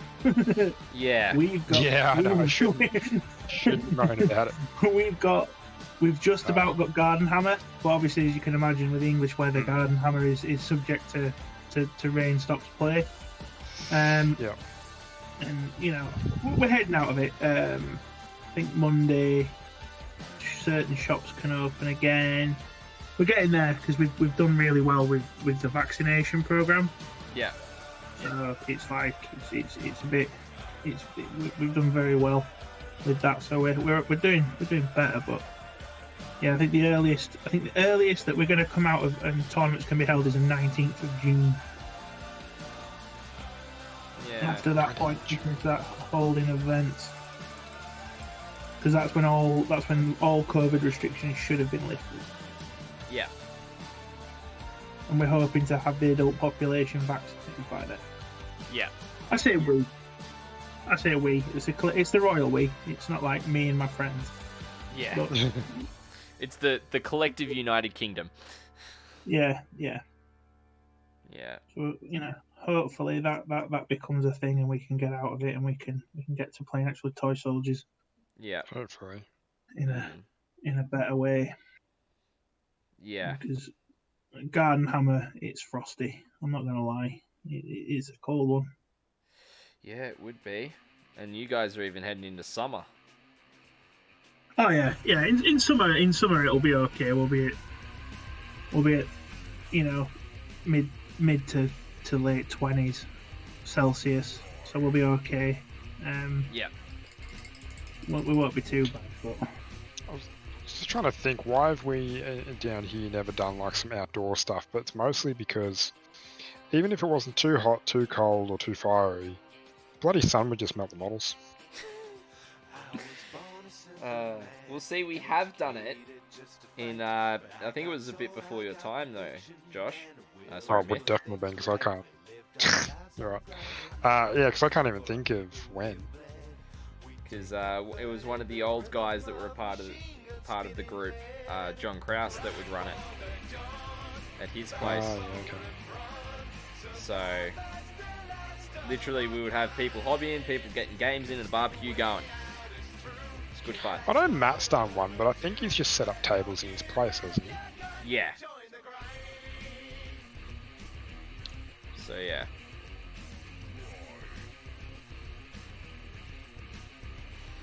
Alright. Well, Game On Steve has decided to redeem another deck of pain for me. I mean, he's going through them deck of pains today. I've got an hour timer on them, and they're 2,000 channel points a thing. But Game On Steve's got like 10,000 channel points. So I will mute myself as I get that done. Oh gosh, Game On Steve. Come on. Alright. Let's see what we're in for, shall we? Make sure he's doing it properly. Don't want him What's it flat. doing? Torso rotations. Don't know. Not Because bad. he's muted. I've had to mute the chat, otherwise we'll get naff echo. Oh, dang, I've got Stream Raiders on, not the stream. Because my hobby table and my computer table are separate. This one's pretty easy. Mine sort of is. Because why not? I used to paint in front of my computer and stuff, and it's just much nicer having a full dedicated table. I think. No, not I've having had worry to. about keyboards and stuff.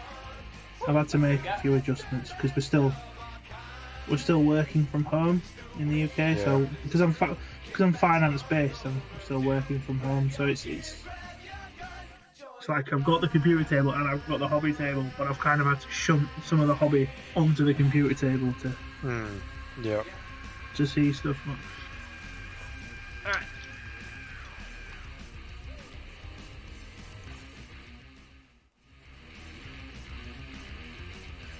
Alrighty, I'm back. Welcome back. Thank What you. exercise did you have to do? Torso rotations. Ah, right. So, not too bad.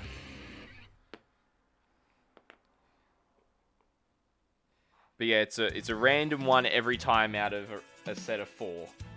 And then Joker's something weird.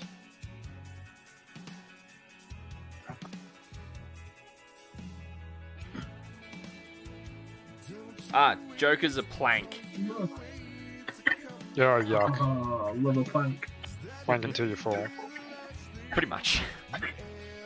I remember them and something called mountain climbers we had to do when I used to go to the gym. Yep. Yeah, they used to kill me. Oh, I love my mountain climbers. They're great. The ones that kill me are burpees. Burpees, yeah. So, Wall sit's also pretty good. oh yeah.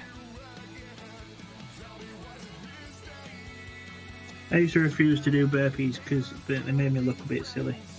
I was like, no, I'm not doing them. They make everyone look silly. Hey man, I, I've got, I can't think of anyone who doesn't make look silly. hey dude, I've got street cred. I ain't doing that. Yeah. Then he just annihilated me. My PT, my personal trainer, just annihilated me with something different. He's like, right, you're not going to do these, then we're going to do this instead. Exponentially worse. Respect your PT because they know several different ways to put you into pain. Yep. Oh. So, they're definitely worth it. We got any other good questions from chat or anything, or topics? Chat, you got any questions or topics? Radically Bad, are you still kicking around if you want to jump in the voice chat for a little bit? Oh, Scotty, unless you've got something on your mind. Ah, we'll see if chat's got anything. I haven't. Radically Bad, alright. You want to jump in? We can have you join us, mate.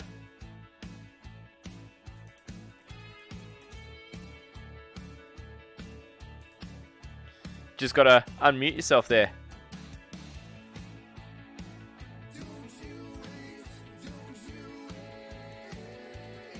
Hello? Hey, how's it going? Hello, hello. I'm in the States. It is 6 a.m. Oh, Nice. geez, 6 a.m. Because you're on East Coast? Yeah. That's why it's early in the morning. Yeah. I've been cramming through this Age of Sigmar box. Yeah, I get nice. through for today. Yeah, nice. I play a game later on today and I had to cram through it to get it ready. Yeah. What time's your game? About 12 hours from now. Cool. So you're able to get a good sleep in? Yeah, just about. Good 5 hours and then maybe a nap after. Yeah, nice. I never saw myself painting Age of Sigmar before. Yeah, it is very different. It's the 40k. They've got some beautiful models in that range. Oh yeah. So much more movement and like action in them. Female Space Marines. They do. Like female, like giant characters. Like Sigmarines. Yeah. Mm. Well, Game on Steve has got us our next question. What non-character model do you want to see next? Oh, that's. Oh, sorry, I say that because I have a character that I would die for. That's a biased question for me. I would ask for a updated Vulcan. Mm-hmm. A non-character make some lore. model. Non-character. I've got two. Wait, oh, non-character. They said character. Sorry. Non-character, yeah. I completely fresh, and not just borrowing the Tyranid Warrior, but like proper Tyranid streaks. Yep. Give us our Winged Warriors back. Or the other one would be the Cult of Destruction, I think they're called. It might not be the Cult of Destruction, it's something similar.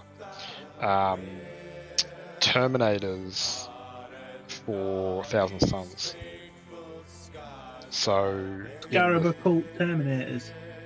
well, no, they're not Scarab Cult because so this comes from the third Ahriman book. There is a character who is kind of blends the ethoses of Thousand Suns sorcery and Iron Hands. Is it Iron Hands or Iron Warriors siege warfare together? And that particular character, he sort of uses the clairvoyance powers of Thousand Suns to come up with the perfect battle strategy of timing and stuff, and he's kind of like a strategic mastermind. And there is a particular cult, a very small cult of the Thousand Suns that they are part of, and it's either called the Cult of Destruction or something along those lines. He's a cool character, absolutely cool character. I would love to see them somehow make their way into the Thousand Suns book. So kind of like heavy weapon Terminators. Yeah. Yeah? Yeah. See that? Absolutely. Like a chaos version of Dark Angel Terminators, of Deathwing. Yeah.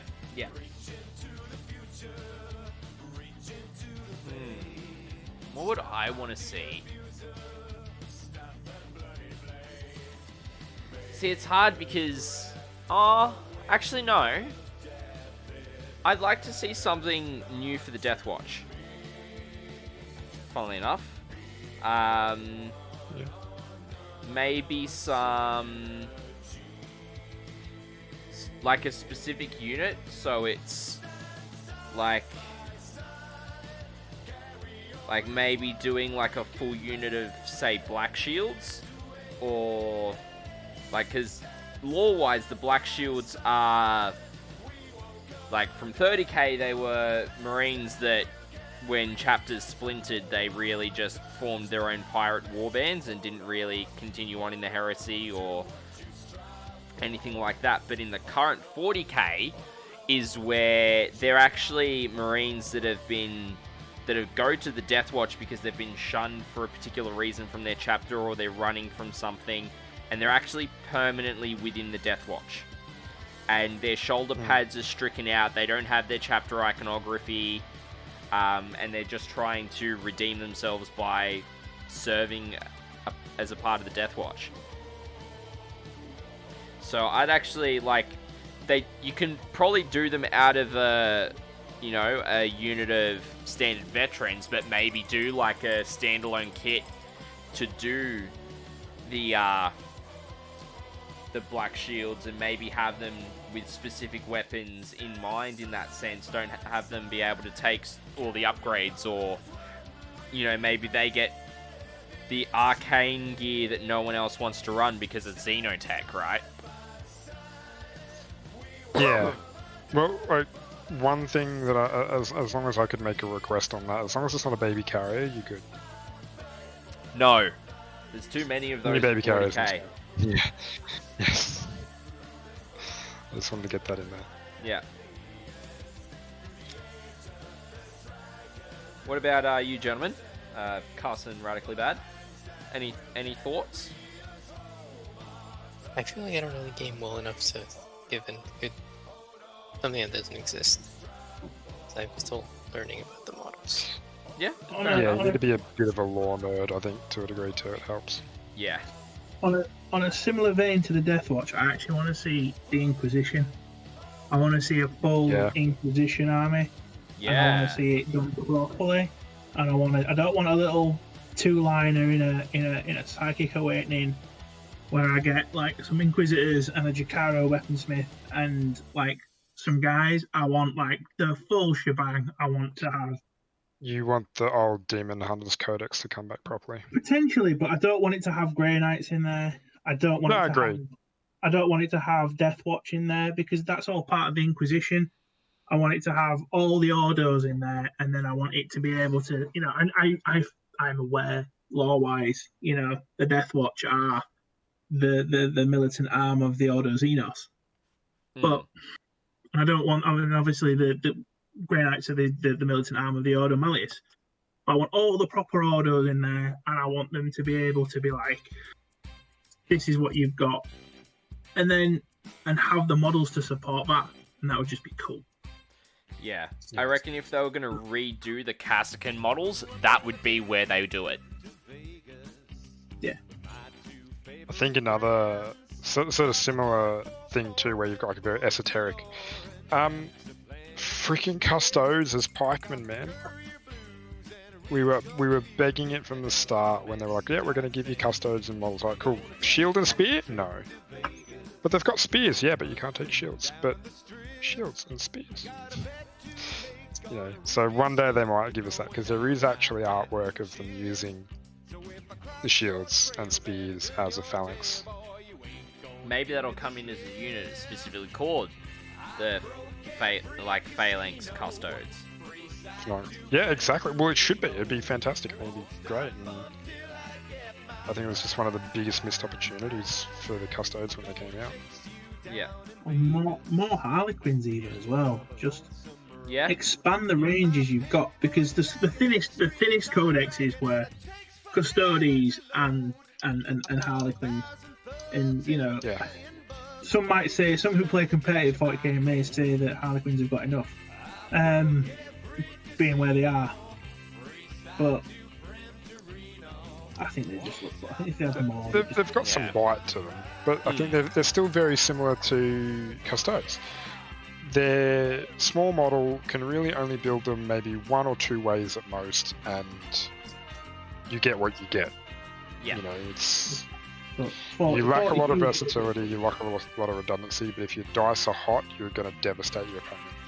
40 fusion pistols is just, you know, it makes me cry, you know, and the amount of redeploy they get, the redeploy shenanigans they get is really good.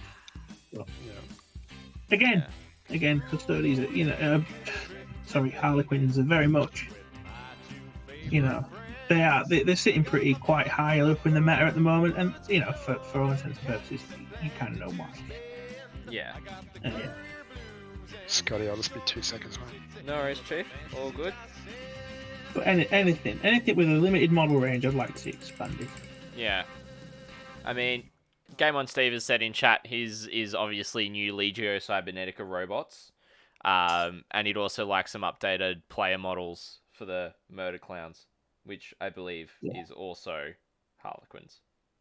Yeah. So I remember when Harlequins first sort of made appearances in like 4th or 5th, and you just had like Harlequins coming out of a Falcon. That was always fun. Yep. And then they got their own stuff. But I was like, they obviously got a lot early doors, like Rogue Trader Second Ed, and then they kind of just went away, and then they sort of reappeared ever so slightly in that sort of Falcon clown bomb list that was floating around many years ago. Mm-hmm. And then they've just got more and more and expanded. It's, you know, I like Harlequins. Yeah. I'm never ever going to paint Harlequins. I think painting squares on diamonds and stuff would. Oh, it drives you cross-eyed. Send me, if I could, I think that would just remove me from the hobby forever. I'd have them painted and finished, and I'd just be like, no fit state now to play 40k. Yeah. Or it'd be something you would do just one unit of them, just to do like a display level unit, painting wise, to try and paint them as best as you could out of all of your ability.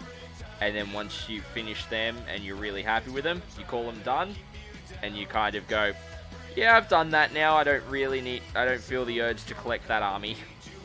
No. I don't believe in commission painting in the like to play 40k. I don't, but I'm not a fan of going saying to someone, right, well, can you paint my army because I don't want to, I'm too lazy. But yeah, or painting isn't part of... I'm a firm believer in you should paint your own models. Like, if you're going to use them in games, paint your own models. I don't care how good they are, just make an effort. Yep. You know, that's something I'm big on, and I've been on. Like, I never used to be really big on it, but in the past couple of years, as I've kind of matured in terms of how I want to play the game, like, I used to be a competitive player, so I was like, oh yeah, whatever I need for the list, I'll get it to a decent standard, and then I'll call it done. Whereas now, on stream, as you've probably seen, I go back and I work on units that I hadn't touched for years and get them completed to where I want them to be at now. Yeah. Which is a much higher standard than what I had them at, because I was just like, oh yeah, they're done, I'll get to them at some point. Whereas now, even just the new units that I do, I want to get them fully done to the point where I'm, happy with them.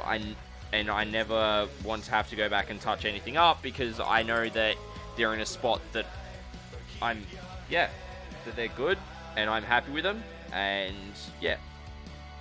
and it's just, I've just got too many models that I need to do fresh paintwork on to have to go back and redo the entire army in a new scheme or, do something different on.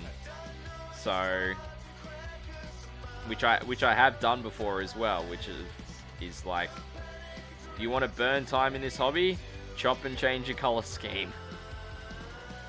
Oh yeah. Like now, a lot of my army is. I've always collected Dark Angels, and I've got a big Dark Angels army. And it was one of the first sort of armies I painted many years ago, but I never really went hard in on the Ravenwing. Well, I went hard in on Ravenwing early doors, and then I ended up trying to enter an event, and the TO had banned Ravenwing. This was back in 4th. He banned Ravenwing. Hey, California fans, how's it going, mate? I'm going well. Hope you're enjoying the stream. I tried to explain to him that I could do exactly the same in a normal Space Marines army. With this normal Space Marine Codex, I could bring exactly the same. Yeah. But he was adamant that I couldn't take Ravenwing, so I ended up painting the whole army green and just bringing them as standard Space Marines and doing exactly the same thing that I was going to do if they were Ravenwing. But then I never got around to changing them back. Yeah. Yeah. And now, as I'm an older, a more veteran sort of player, shall we say, I'm very much now like, well, actually, I don't want to go and paint a third layer on these things. I'd rather just buy some new attack bikes and buy some new land speeders and let's make them look good. Yeah. 100%. Or at least to a standard where I'm reasonably happy and they're above and beyond the normal painting standard that you would go through or you would see people take. Yeah. Just because I've had arguments, I've had to stand my ground, I've had to have debates with TOs about painted lists and what is and what isn't a painted army and what is and what isn't a painted model. Yeah. Before, and I don't want that again. I'd rather just be turned up and just like, yep, you're fine. Yep, 100%. And that was purely based off the fact that I had iron hands because I was that guy, and having that ability, I sprayed them black and painted the rest of the model. But he was very. A lot of the TOs are adamant that it's like, well, you just sprayed it black. It's like, but they're iron hands.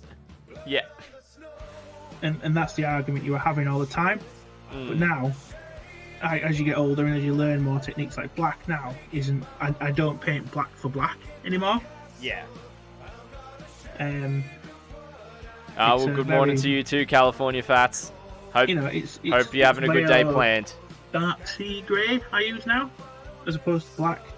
Yeah. And then null oil washes and then like a highlight of the dark sea grey again, which makes it look better because you've actually managed to tone down the grey. Yeah. And things like that. And that's things you learn as you progress as a hobbyist. Yeah, 100%. So yeah. It's it's things like that. Like for me with my Death Watch, it's like, yes, I use like Abaddon Black as their base color, but they get edge highlighted in Dark Reaper, which is like this very dark blacky purple blue color, and it just adds so much more depth to the model straight off the bat. So definitely. Like, if someone said to me like 10 years ago, this is a good way of painting black with grey, I'd have been like, excuse me, what? Yep. But like, I'm going to profess I'm not the greatest painter in the world. Like, nowhere near. And whenever I try and hedge light, it looks like a 3-year-old tried to finger paint on the side of the model. And I'm never going to, and as much as I've tried and practiced, I'm never going to be that guy who can edge highlight. Yeah. You have to think of ways around it. And this is a way around it, and it looks good because the null oil creates the depth. Yep. It's almost like doing it in Zenithal, right? Sort of, yeah. Yeah. Because you get the lighter parts, you know, with the grey will still stand out, even though they'll have a wash over it. But then the wash will go in the recesses, and it'll tone it right back to being virtually black in those spots. Yeah. So... I think I stuck one of the land speeders or one of the attempts at the land speeders in the Discord not so long back in the hobby zone type area. Yeah. And it was like, here's my attempt at land speeder. It's not black, but it's black. Yeah, it looked like, to my eyes, it did look black. Like, so, like, to hear that you've been doing that with greys, props to you, man. Props to you. So... I think the other one is white. People struggle with white. Yes, white. And I'd like to... Yeah. That's something I'd like to sort of almost throw out to chat and say, how would you do white? Yeah. Because white is a horrible colour to paint. So personally myself, how I paint white when I've done it, is I'll start with the old school Foundation Astronomicon Grey, which is like probably about 4 shades off white. And then I go and apply white over the top of that very thinly for like 2-3 coats. And then the last coat that I do is it's virtually water with just the like a little bit of white, and it gets it smooth, and that's how I've done it. Like, doesn't get it 100% smooth, but it gets it as close to, right? Yeah. So that's how I tackle white. I mean, everyone has their own way of doing it, I guess. It's, you know, it's almost like, as well, yellow. Yeah. Is another one that a lot of people struggle with. Yeah, I saw something odd the other day, and a guy who's a UK streamer, and he streams sort of a lot. He undercoated where he was going to paint yellow with pink, and it totally blew my mind. Really? Yeah. He's like, Interesting. pink undercoat, paint with pink, and then the yellow on top comes out really rich, and he did it, and I was like, this is amazing. This is bonkers. Because for me, mine was always a bone yellow or a bone colour, and then I'd use lamented yellow, sort of wash over the top, the glaze, and glaze it a couple of times. That's how I did my yellows. Yeah. Or I used to use the Citadel Cassandra yellow shade. Yeah. But I found that would come out a little bit too orangey. But the Lamenter's yellow glaze, before they discontinued it, was the way forward. I don't know what contrasts are like now, but that was over bone, and that used to work very well. Yeah.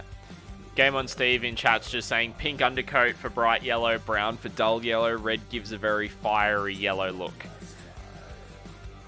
There you go. Pink though, yeah. Well, I mean, for a novice painter, it blew my tiny little mind. It was like, yeah. This is, what sort of witchcraft is this? Yeah. Well, I've got Stream Raiders, so I'll be back in a second, gentlemen. Alright. Alrighty, chat. Let's hopefully beat these 2 dragons.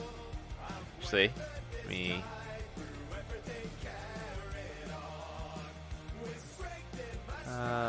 Last for 30 seconds.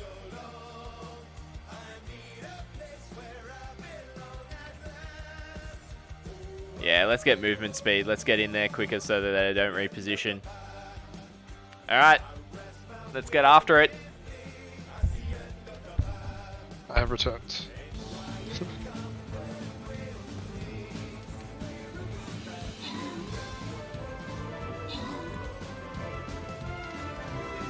Quality Stream Raiders is now going. I don't understand how you play it, so I've never even tried. I see it happen a lot, and I go, oh, Stream Raiders, how do I partake in this? And I go, I think you just sign up with switch and you just drop stuff, and then somehow you over time and create a better army. And then, yeah, I don't know. Pretty much nailed on the head, Myth. Oh, there you go. You talking paint as I conveniently walk away. Oh yeah, we saved that one until you'd left.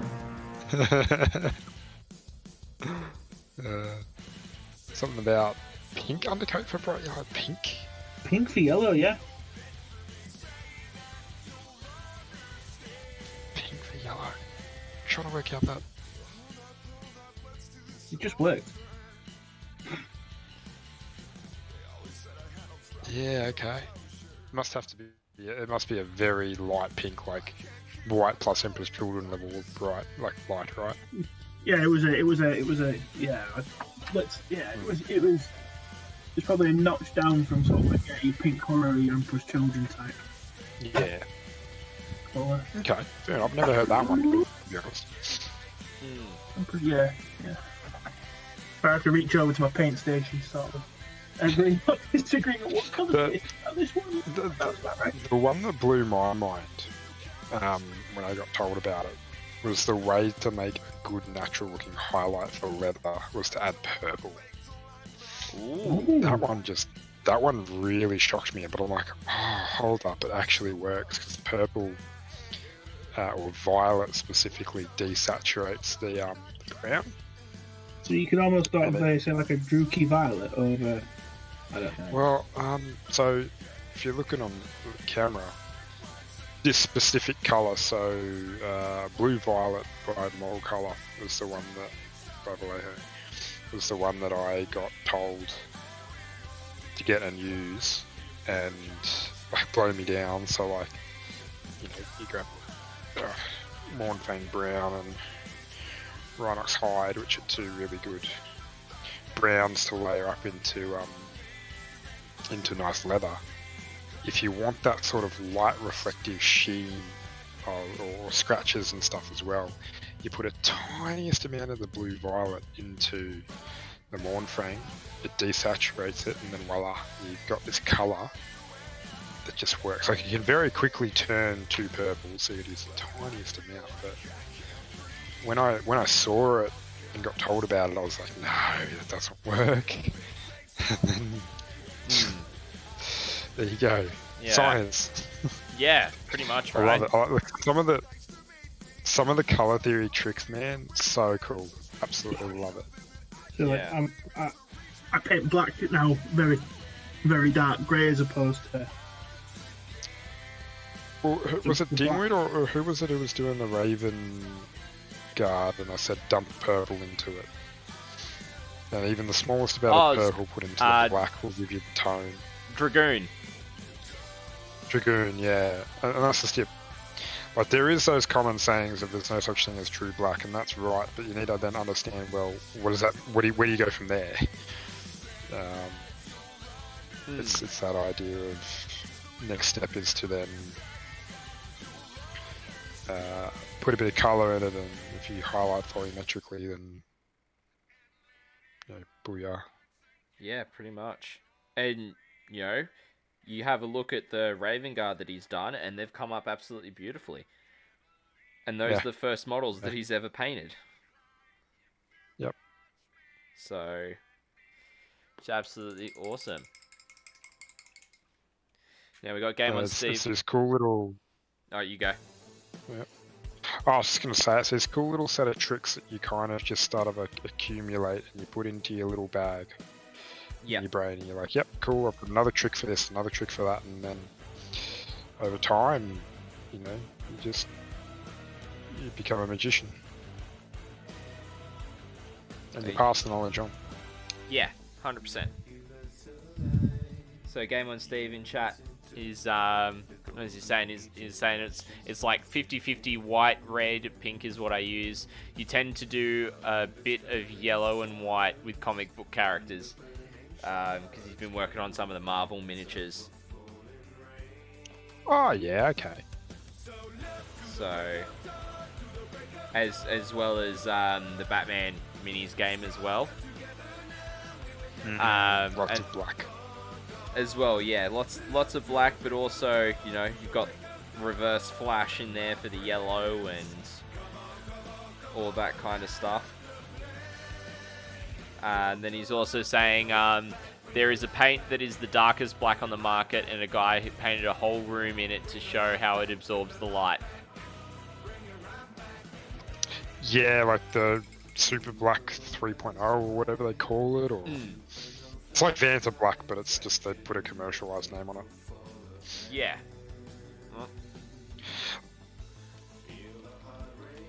Like that stuff is kind of cool, but it's also it's a bit gimmicky at the same time. Like it doesn't really have like a proper application in the mini painting. I think though, it's the same like Oh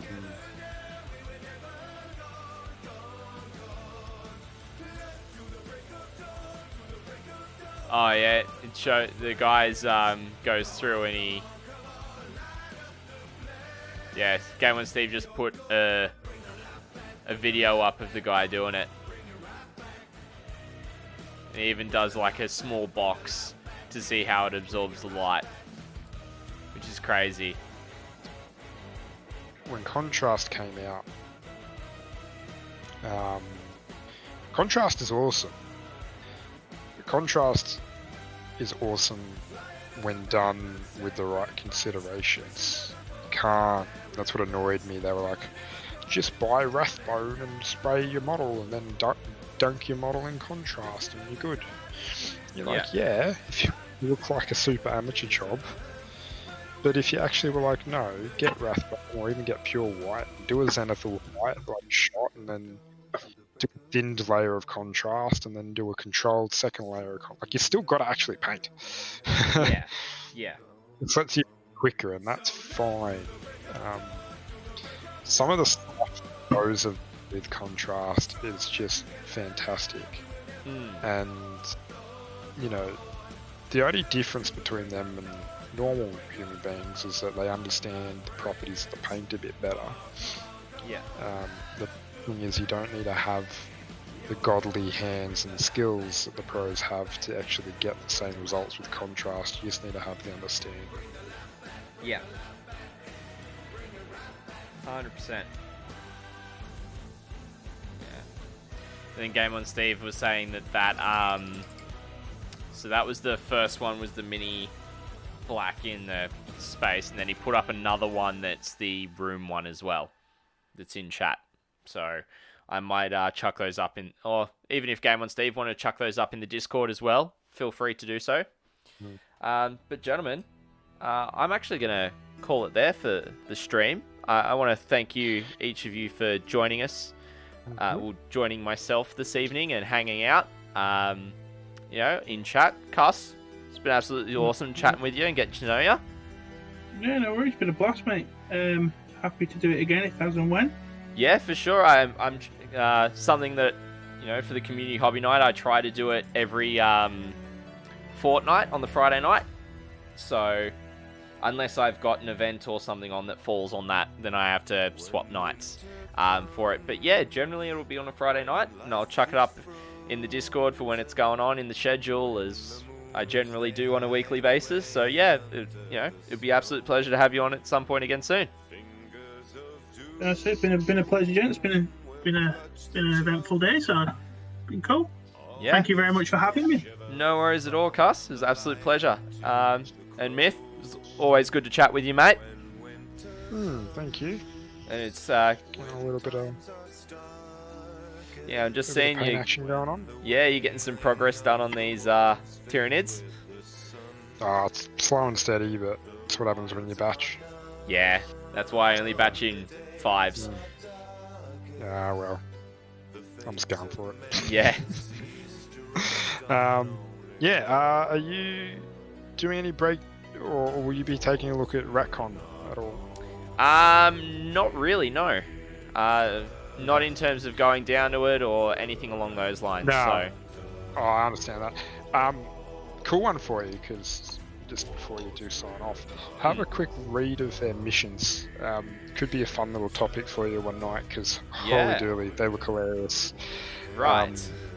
I was chatting in the club Discord last night with a few of the boys, and I couldn't stop laughing. They were just I describing only just thought of it. Yeah, I only just thought of it now. It would have been a great thing to talk about. But nah, you should have a squiz. Maybe not tomorrow night. You've already scheduled, but Yeah. you want to talk about it in the future. Yeah. Fun, silly missions in a tournament setting. Yes. That would be a good one. That would be a good one. Yeah, for sure. Yeah. All right, Been gentlemen. Cool to chat to people. Yeah, it's good chatting with you. Feel free to hang out a bit longer if you'd like. I'm going to leave the call so I can wrap up the stream, and I will catch you guys all soon. So really. Cool. Been a pleasure. All right, see yous. See ya. Alrighty, ladies and gentlemen. Let me just hide that one. How are we all doing? Chat, how's it all going? You guys are awesome. Tonight was a good night. Who enjoyed community night? Who enjoyed having people on chat with me, as well as everyone in chat? What did you guys think of that? For those of you who are still with us, what were your thoughts? Do you want to see more of it? Do you want to jump in next time? I'd love to hear your thoughts, whether it's here now or in the Discord as well. Speaking of which, Game on Steve thought it was 20s, thought it was crits.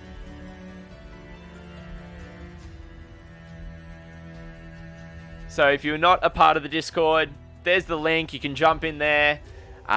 There's hobby channels there where you can have your own calls with members of the community. You can post up photos of what you're working on, as well as finished works in the stream gallery, I think it's called, or it's another one of the chat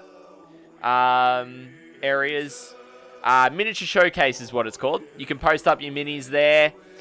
Generally be able to find that is where I'm posting up the schedule for the week as well. All my going live notifications hit there, as well as, banter amongst the community, which is awesome. We've got about 40 members, I would say, a part of it now, which is great. Right, there's 25, 35. Yeah, over 40 members, so we're slowly growing it. So it's an awesome community to hang out with now. If you're not that way inclined, but you still want to keep up to date with everything that's going on with the stream, head to some of those links. Hey, Dragoon, how's it going, mate? You're literally coming in at the end of the stream, bud. Oh, brother, good to see you, though. Thanks for dropping by. Hope you're doing well. Hope you had a good night's sleep. Well, I mean, I'll be live in another 8 to 10 hours, Oh, yeah, gotta love time zones for sure. But yeah, if you want to check out the Facebook page or the Instagram or YouTube, I haven't got the Twitter on there yet, but I will be getting that on there the next kind of week or so. So yeah, Facebook and Instagram, I'm very active on there. You'll see me posting at least once a day, whether that's a story or whether that's a post about what's coming up the next day for the stream. And then also day of, I put it up an hour to go post until we hit the live button, bringing you the stream, which is awesome. Now, for all the follows, the hosts, everything else, you guys are awesome. Absolutely love you guys. Most of all, spending your time here, choosing to come and hang out and have some fun with this. It's absolutely awesome. What we're going to do is we're going to go and send some love over to another Warhammer streamer that doesn't have a lot of viewers. I know Dragoon's very common to this practice in terms of how Iron Smithy does things. So I'm just going to have a brief look through the directory and see if there's anyone who could use a good raid. Alright, let's see if I can get someone. I'm going to have to go into it onto a fresh tab. and see if there's anyone that is gonna chat with us. Because I'm gonna find someone who's got a little bit lower on the views. And let's see.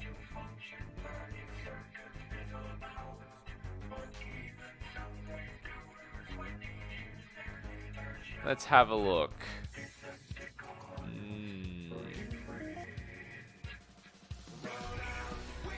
Jeez, there's a lot of popular ones tonight.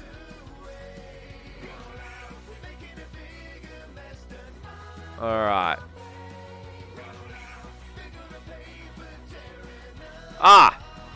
Got one here who's literally only got 7 followers and he's streaming to 3 viewers. Let's go and make this guy's night. His name's Aravor. So let's just oh goodness, my thing's gonna want to do its thing. Doesn't look like they're at their table right now, so they wouldn't reply in chat. Might see if there's anyone else. Just quickly. Might come back to them. Who knows? We've got, nope. Jeez, there's...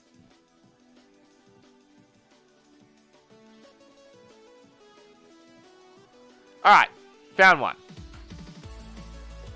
Beefy Kobe. Let's see if they respond to chat.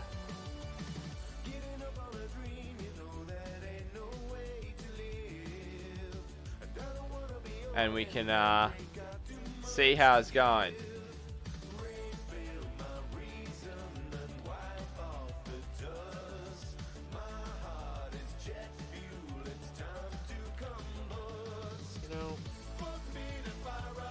Let's see if they respond to chat. I really wish I'd done this guy in sub-assemblies, but no.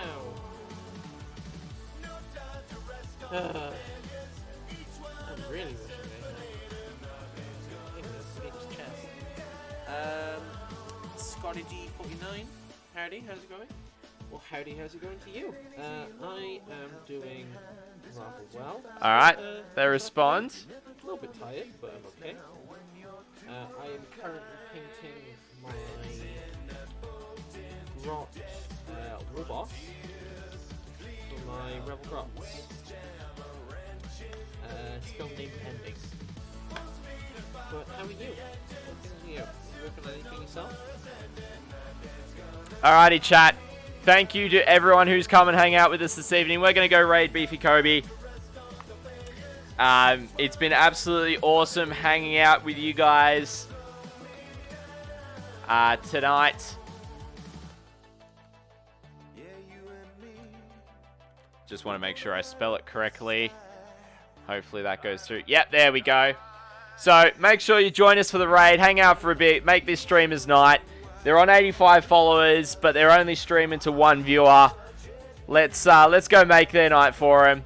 It's been absolutely awesome hanging out with you all again this evening. Remember, I'm going to be live again tomorrow morning, 10 a.m. Australian Eastern Standard Time, which is in approximately 10.5 hours. So if you're still awake, you're still around, it's going to be awesome. We're going to keep on working on the Skorpek Destroyer and the Destroyer Lord and the Devastators as well. Hoping to get the Devastators done. Now, you have a good one as well, California Fats. Thanks for joining us, mate.